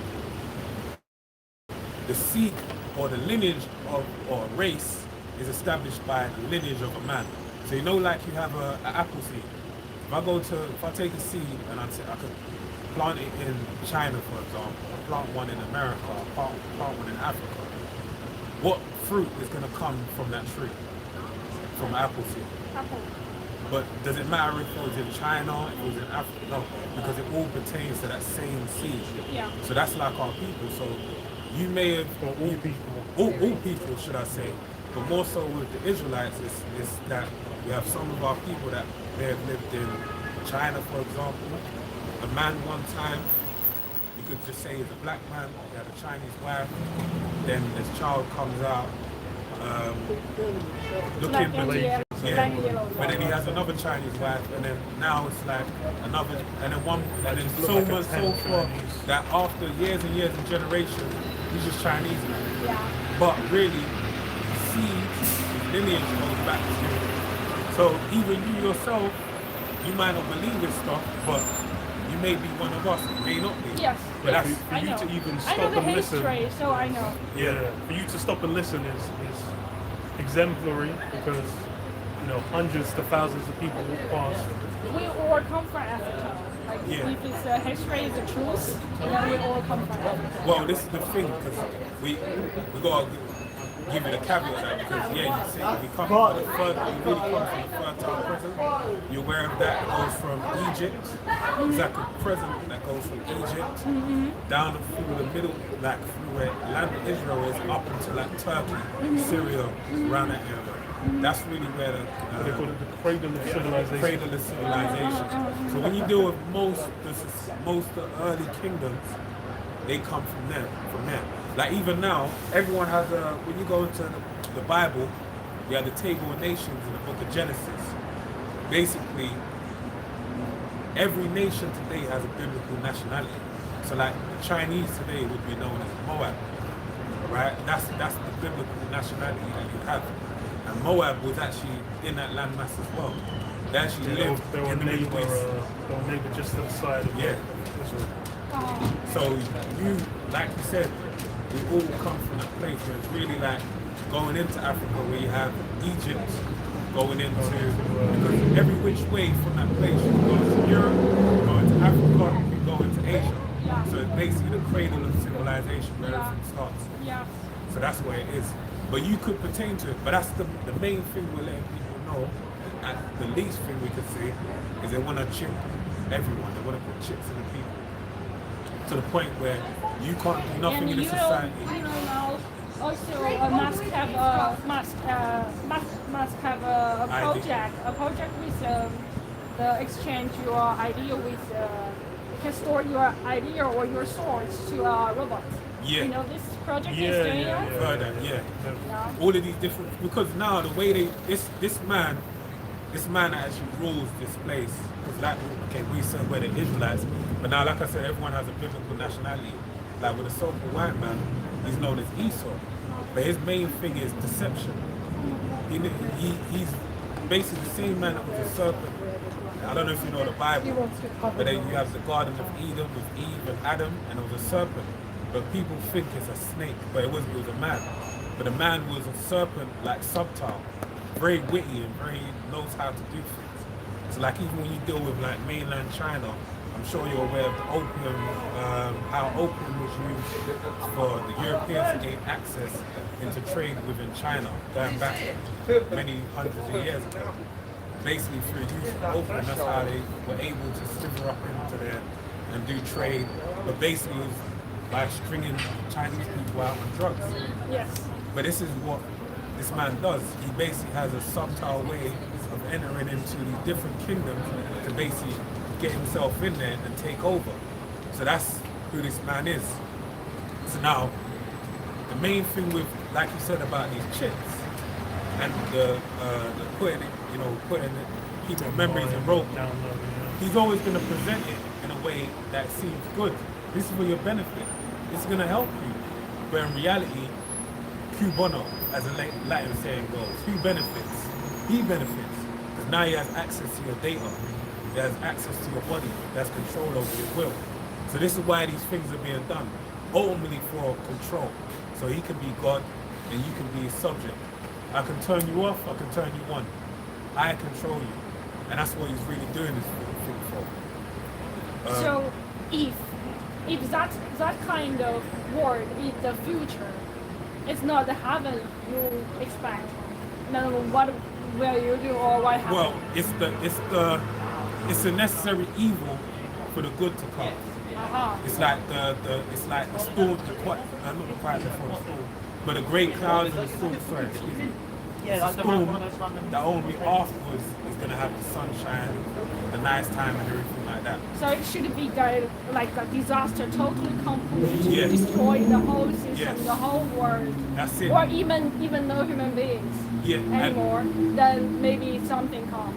Well, No, it's not going to be to the point where yeah, that's what.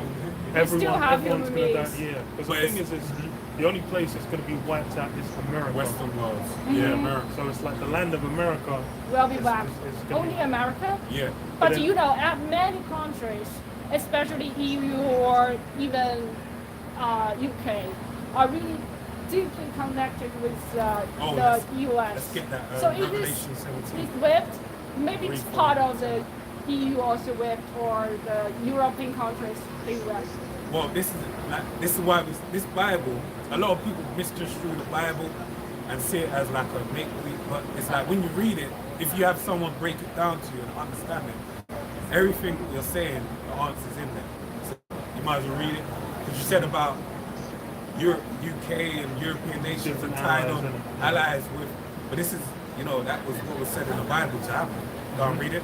So Revelation 17 and 12, it says, "And the 10 horns which thou sawest are 10 kings, which have received no kingdom as yet, but receive power as kings 1 hour with the beast." Right, so this is basically the 1 hour with the beast.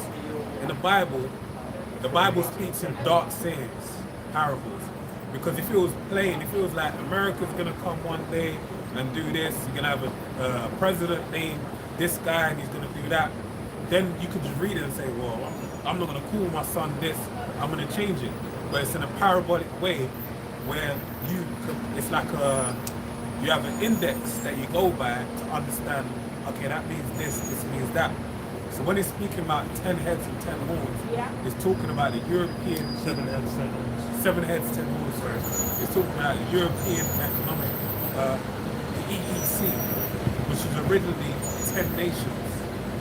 But then the EU developed over time to get to 27, 20 odd nations as it is now. But initially, it's the 10 heads, 10 horns that was spoken.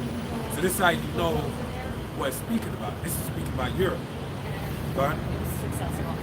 It says, which have received no kingdom as yet, Read louder. but receive power as kings 1 hour with the beast. Right, so the main ruler is America, but they've received power as kings with the beast in America. So that's why you have the European nations, they're allied with America, and they have some form of say-so in the world. Go and read on. And then it was after World War II, basically the justification was Europe couldn't stop getting into war with itself constantly. Yeah, And it imperialism, yeah. boiled over to a world war twice. So they basically said, okay, we'll have America be the military arm where they can then go around the world and then intervene militarily wherever. And then, Europe basically is going to fall back on its military side. So that's kind of them receiving a portion of when America's bearing rule, they've got a portion with it. Yeah. So it says, "These have one mind and shall give their power and strength unto the beast." Right, they all think the same. They got the same mindset towards the world, like you just said. But they're going to give power unto the beast in America. So America, for me, whatever America wants to do, we're with it. All right, go and read on. Which even had happened with, like, when the Venezuela, Oh, yeah. like the completely illegal, like grabbing up of Maduro happened. Yeah. You had like the majority of European nations, they're not fans of Trump. Trump was just talking shit about, but no, you skated over it. Because now when it came to Greenland, what did the European nations say? Everyone jumped up. No, Trump, you can't do that. Because they have an agreement, alliance together. It's us against everyone else. We're together. We're with the beast. We're part of this. But if you try and attack us, then it's like, no, you're not allowed to do that. Okay? It says, "These shall make war with the Lamb, and the Lamb shall overcome them, for he is the Lord of lords and King of kings." Now the Lamb is speaking about the wonder world called Jesus Christ, Lord, alright?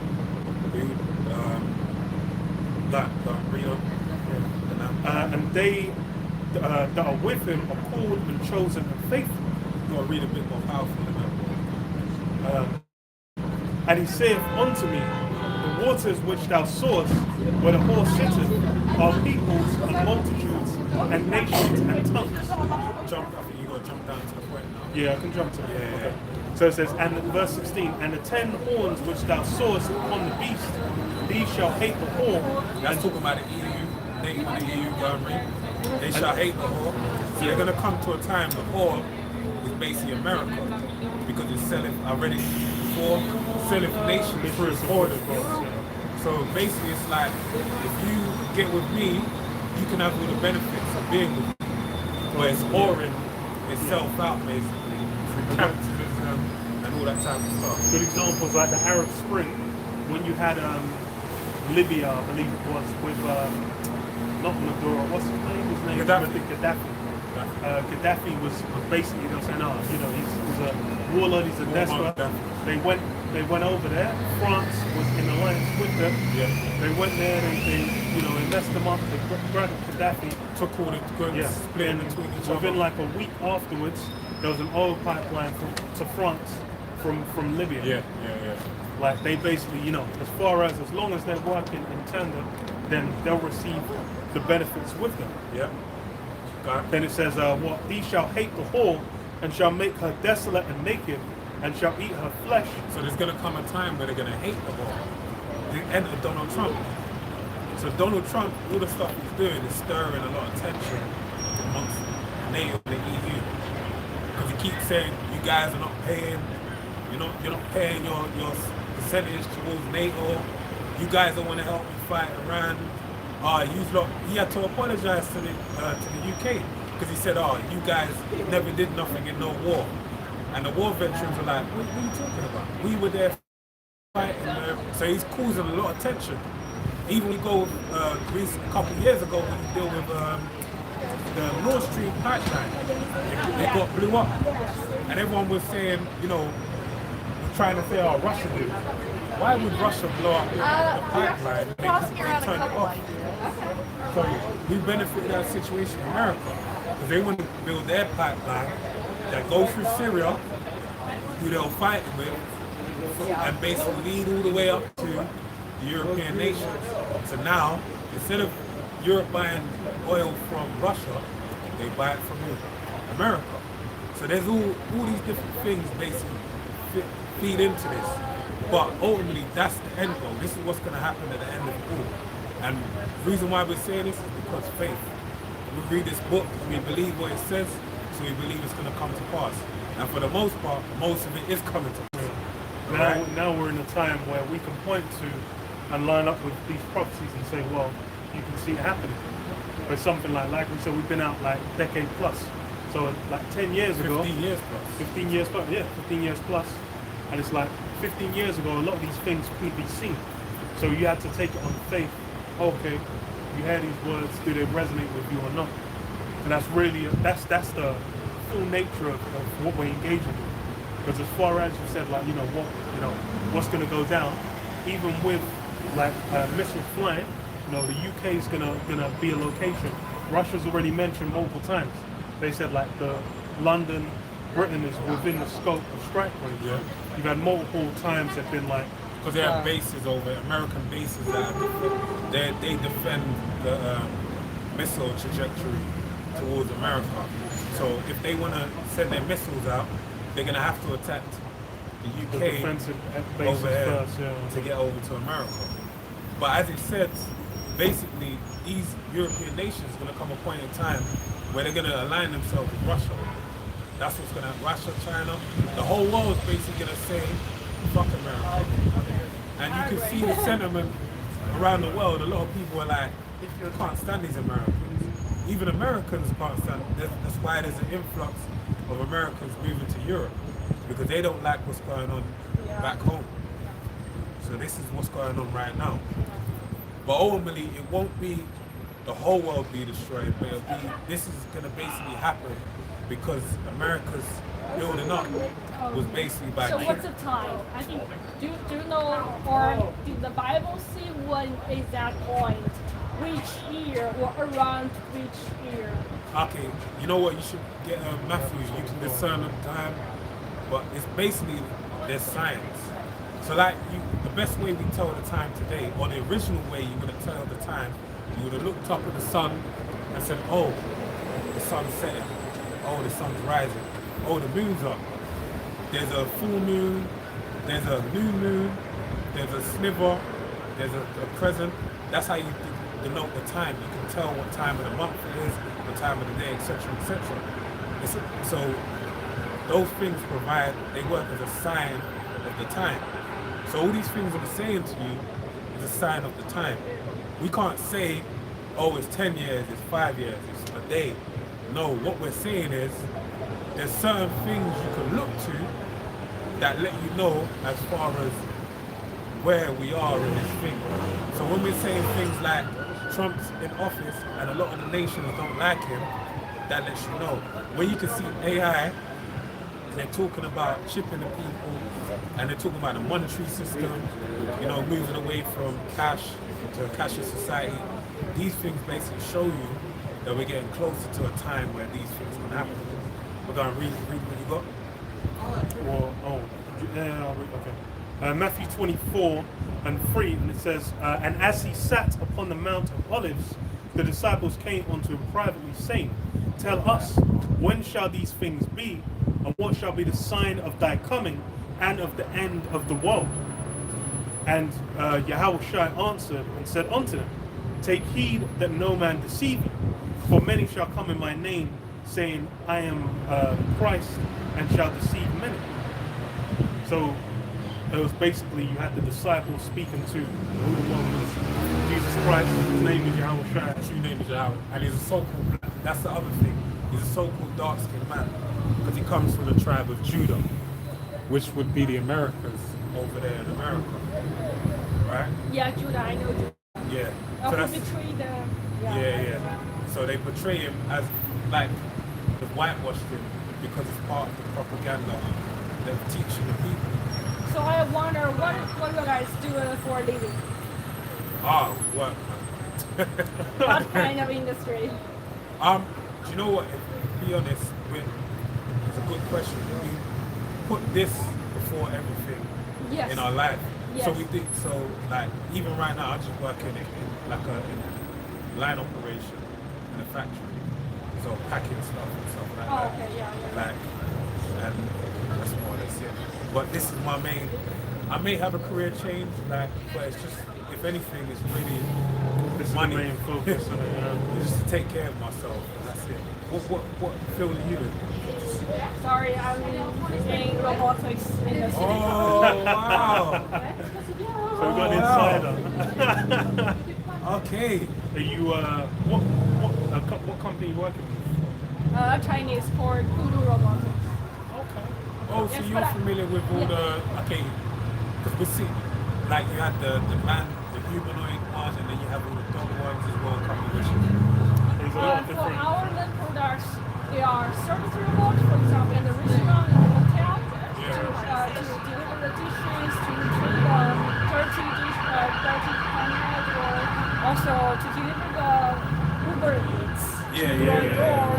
Or we have cleaning robots, for example, in Costco, to clean the floor, scrub, and we don't need a cleaning worker. We're doing the cleaning. And we have industry delivery robots in the warehouse, in the logistics to deliver the heavy things, not human beings to carry the 300 kilogram or 600 kilogram stuff. Yes, but we do have robots store. Okay. Yes. And what do you think is like, as far as it, because with things we're saying and the industry that you're in, what do you think, where do you see it going? What trajectory, what direction? Because I know you're specific as far as work, but I'm sure you have a greater insight into the general industry. Yeah, I mean, it's hard to say the technology is good or evil. It depends who uses it, how to use it. Yeah. Like Elon Musk is doing those 4 different projects, no matter it's EV cars or Octopus, the robots is doing, or drones, or even other, SpaceX. It's not good or bad about the technology. It's good about how you train the AI, what kind of thing you give it the AI.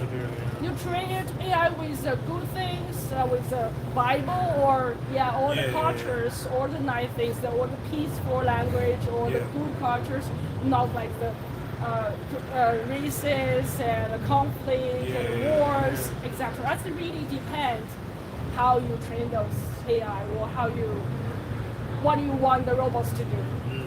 For our company's mission is to use the robot to serve all the typical human Yeah. beings. You don't need really to be a waiter or waitress. You have your free time, you do your hobbies, you have the life you want. Not really to be a waitress, cleaning workers, or in the logistic, or with in the port to carry heavy things.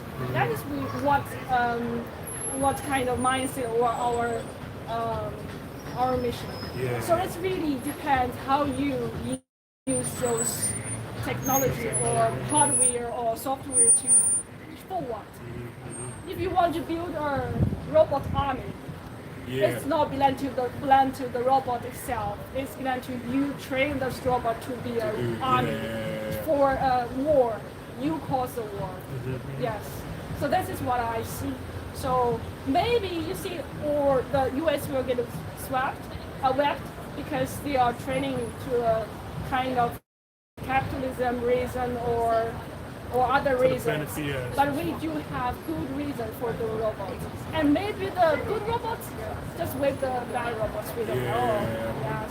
We don't need a human being really to go to the war to carry the guns or drive the flights. Yeah. Right. I agree. I understand what you're saying, but it kind of makes sense because now with Iran, I think Iran and Iran embarrassed America. So I think what they're looking to, they spoke about, we read about Defense Production Act, where basically America can take control of the industries over there and they can use it. So obviously you got, which I believe is a government. I think it's like from the Navy, I believe. Yeah. Where it's like technology. I can't remember what it stands for, but I think it's like research and development for weaponry, like military robotics. Yeah. So Always, I tell you, always, as I know, it's always 40 years okay. about the robots for army in America. Yeah. The research already done even more than 40 years. Yeah. Yes. Yeah. Because that's what it's the same thing with like AI and whatnot. It's like a lot of those things. I think it was like even the internet was. Do you know Like- Boston Dynamic? Yeah. What's the dynamic? Yeah, it's That some was the commercial, first. but Yeah, they yeah, already yeah. did a long years. Yeah, I think they had- I think they were working with them. I didn't mean that they are the army, the training company. I do mean like they have the long history about Yeah. doing the robots. Yeah. So if the government they have their own research, It's going to be even more. Yeah. really earlier. How exciting! Yes. That makes sense. So were you on holiday over here? A business trip. Business trip. Yes. Okay. And you're just doing sightseeing in the meantime. Yes. Because also like in the UK, also labor shortage about the cleaning workers and also the cleaners, waiters, young people, young generation really want to do this. Even for pocket money, I want to be a driver. Uber driver don't do waitress or waiter, right? So that's why we are solving the problem for this country, not causing a problem. Yeah. Yes. That's crazy. So it's your first time over here? London, yes. Oh wow, really? Yes. Where did you Because go your before, first time? I studied in Switzerland and I traveled a lot the EU or etc. Oh, because you would have been Yeah, I have to apply an extra visa for here, so I didn't come. But now I can for business. How you find it? Nice, different but Yeah, nice. you found a lucky time to visit for the weather, to be honest. Yeah. Yeah. I mean, I have arrived in UK for almost 10 days. Every day is sunny. Every day. I don't know. I'm so lucky. I Yeah. think we're lying about Some the of fact. us, man. Brought the sun with you. Maybe I'm one of the 11. I don't know. Gotta be. Who knows? Who knows? Yes. To be fair, it's like for you to sit and chat is more likely because we have people that come up and it's like more likely than not. It's people that kind of chill, they kind of hear it and they're receptive to it. I'd say more likely than not, yeah. Because it's just as far as with like scattered Israelites, there's just so many. Like it's like kind of ridiculous. People that know, people that don't know as well. So it's very possible. So is your career the main thing? Do you have a partner? You mean local partner? UK partner? No. Like, are you in a relationship? You have a boyfriend? Or No. Career focus. No, I'm career focused right now. Yes. Oh, okay. The robot's the boyfriend. Yeah, I want to create my own robot boyfriend, maybe in the future. Oh man, don't do that. Get a real man. I don't know, but right now I don't have any thoughts about a relationship. I just focus to the business, the technology, and also how we solve the problems for people and how we change the world better and better. And what can I do for this kind of mission? How long you there? Here. Yeah, how many more days do you have? Oh, I will go back to China at the end of April, so 29th I will fly. It's really a nice talk with you guys. Yes. I have some thoughts, insights from you guys. I mean, To be fair, it's good insight from you as well, because you're actually working in the field. It's interesting to hear. A lot of these technologies now, so even Tesla only got into robotics properly recently. And I think a lot of Chinese companies have been working on it. Now even like batteries as well for EVs, more or less China kind of has. actually, Voodoo Robotics is the top one globally for service robots industry. So we are the top one for like the robot service, cleaning, and deliver, etc. We have more than 25% market share globally. So our peer companies around the whole Europe, UK, US. Yes, we still have the US clients. Like for example, Walmart. In the Walmart office, we have more than 100 robots to vacuuming their applications. Just vacuuming their headquarters topics. I think a lot of these things, when it comes, especially with America, they don't like to mention their kind of relationships with China, so they'll probably have long, extensive relationships. And you know, have you been to US? There's a convenience store for Quick Trip. Okay. And last year they bought 1,200 CC1 our robots to put each one in each store to do scrubbing, to do sweeping and vacuuming and mopping there. Now I see why Trump's so annoying. Now I know. Like you guys are saying China's you got a lot winning, of deals out there. And That we makes are, sense. I mean, we are Doing not good work, do yeah. it for, but we are not really depend which country are they. We just do it for people, for the people, yes. That makes sense. We serve the human beings, no matter it's American or European or African people. Yeah. But I mean, we don't have like a lot of distributors in Africa because the labor cost is low. Yeah. But people they still want to do this kind of job. Yeah. That's why we don't do this. Yeah. But here, there's no Western more world. people want to do this. But the task still need to be done. Otherwise, you go to a restaurant and no one serves you and dirty floor, etc. Right? You don't really to do. Yeah. So who did you come here with some colleagues? Yes, no, I'm alone. Well, look. Yes. You're an executive then? Are you an executive? Executive. Yes. What do you mean? The role. Kind of role. Oh, role. It's like overseas sales manager. And I'm in charge of 4 countries. The UK, Ireland, Switzerland, and Austria. So before I only took care of Switzerland and Austria because I have stayed there for 4 years. And now because one colleague left, so I took over. So that's why I come to here and also I will go to Ireland next month. Okay. I was going to say your English is very good as well. That's why I thought you came in before. Yeah. Okay, yeah. Actually, where I stay in Missouri, it's German-speaking area. Oh. So people speak Swiss German. Yes, but I don't know because maybe I watch too much TV dramas. They got you, man. Yes. What, Too you much met Breaking American Bad, too media? much Game of Thrones. Yeah, they got you. They got you. Yeah, the Modern Family. Before I really think the Modern Family is how the California looks like. Okay, yeah. Until in 2019, I did exchange to UC Berkeley. I find no. Oh, No, oh, completely no. 2019 UC Berkeley. That must be fun. Yes, before Corona, yes. I went there. I went to San Francisco, homeless people, weeds, yes, and one people got shot near my university, and this and that. After this exchange, I changed my mind. I don't go to America to get my master's. I'm not surprised. Yeah, then I choose Switzerland, I guess. Yeah, that's a better I shot. think Switzerland's going to, every factor going to be a lot better. It's kind of crazy. Yes, still more crazy. I mean, after Corona, it's more crazy. Yeah. So I cannot imagine. That's the How thing, people I don't know, live it's right like now, I don't know. it's like even getting into America doesn't seem easy. It's like they check all your social media and things like that.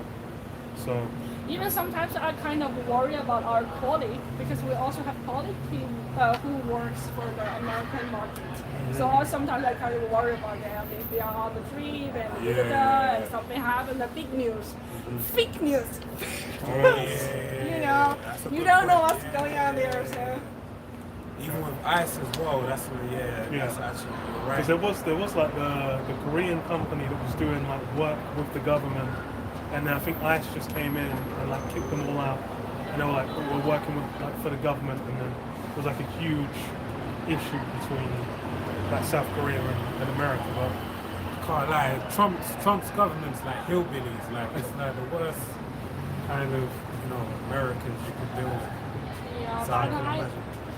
I feel like Trump is not as Bad as no as what I see. I mean, we see how Trump's behavior is, but actually in deeper, his thoughts is not like as simple as we see.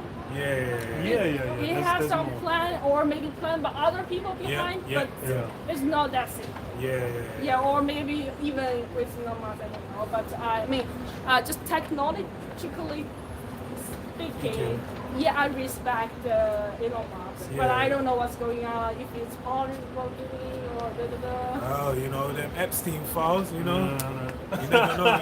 With all of them, you never know.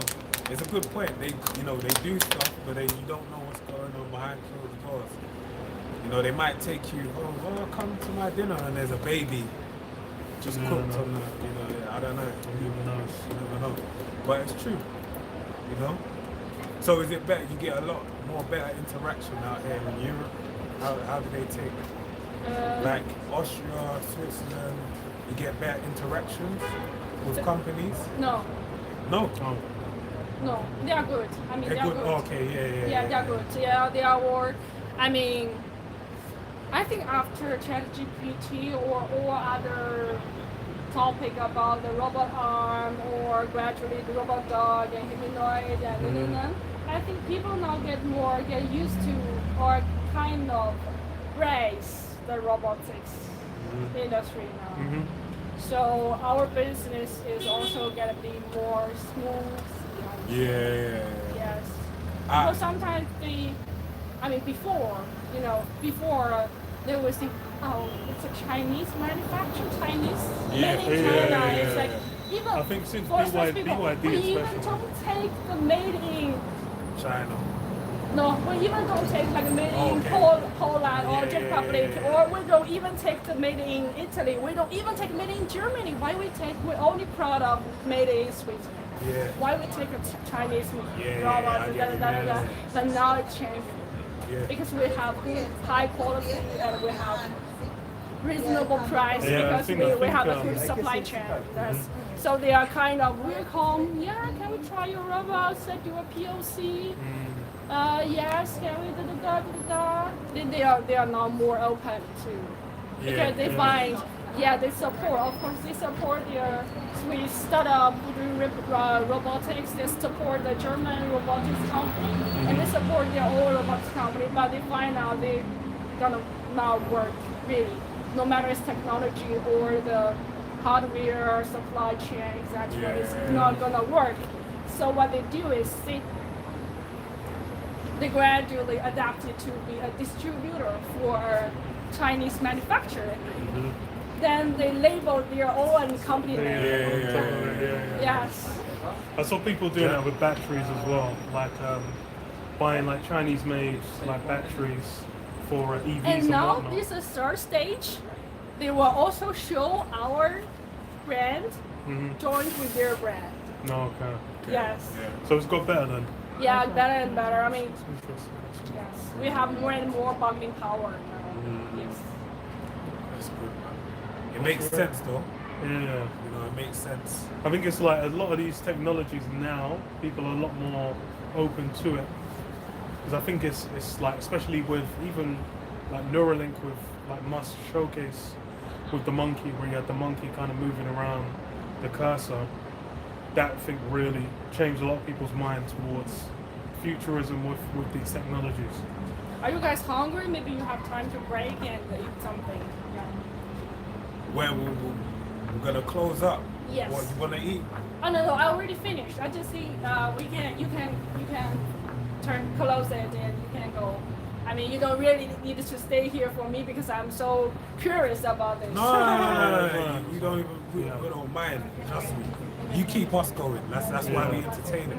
And really, that's our job. If someone's curious, like we may have said, we would have left half an hour ago, but because you're here and you're asking questions, we look at it like You also have same job? No, I'm different. I'm hospitality. Hospitality. Okay, you So you're know. stealing my job. Hotel? Yeah, hotel or No. I'm like barista, coffee shops. Coffee shop. To be fair, I think it's one of those where it'd be difficult to kind of get machines in because people don't tend to like machine-made coffee. Kind of. Yeah. I mean, sometimes it's not. You choose human or robot. Sometimes it's you don't have choice. If no Yeah. people, I don't want to be served by robots. I want to be contacting this person, but no one. Yeah. Do this job that you have to accept. Yeah. At least some robots do the service, right? Yes. That's true. Okay, thank you guys. Have a nice good. evening. You too. It's really good. I mean, I got thousands. Yeah. Hopefully we'll bump into you again. Yep, I think I could try to read Bible. Yeah. Yeah, Okay. because I read the Taoism, also the books. So maybe I think some point the religions are all the same. They just want to try to explain people what's going on, what the rule for the world, how people can love to each other, or so on. You have So- social media? Yes, Instagram? yes, Mine it. Yeah, if it's yes. just in case for you know. And I also have a Chinese version Instagram, and I have 1,000 followers for that. Oh, okay. I just post some Oprah or other stuff. Oh, you just post some okra.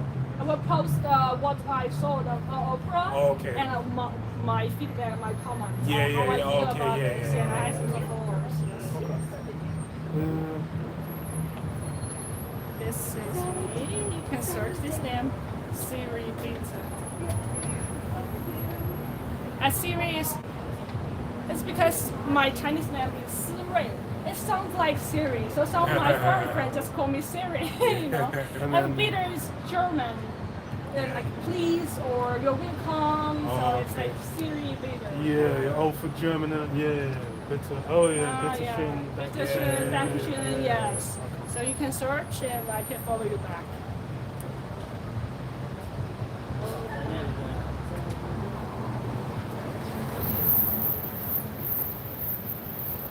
Good.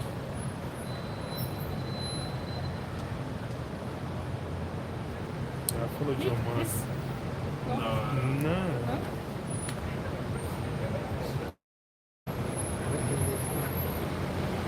You can say hi. Yeah, I will see. Yeah. I saw.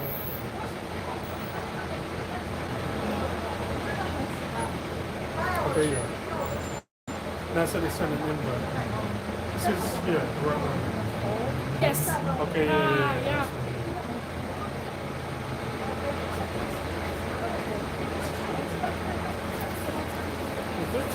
Yeah. Contact. Yes.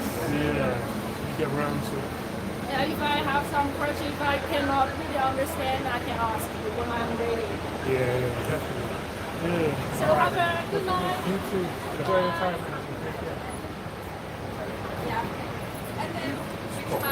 Amazingly cool. And he wasn't trying to get rid of us. It's like mainland China as well. Because like most, well, I was gonna ask you if you want it. I wouldn't mind so I could I'll chat to her now. Bro, don't do that, I wouldn't mind. Either if you're not gonna take it, I'll take it. No, I'll do what I'll do. Yep. So Yeah. wow, man. Shalom, man. Shalom. Because all I was saying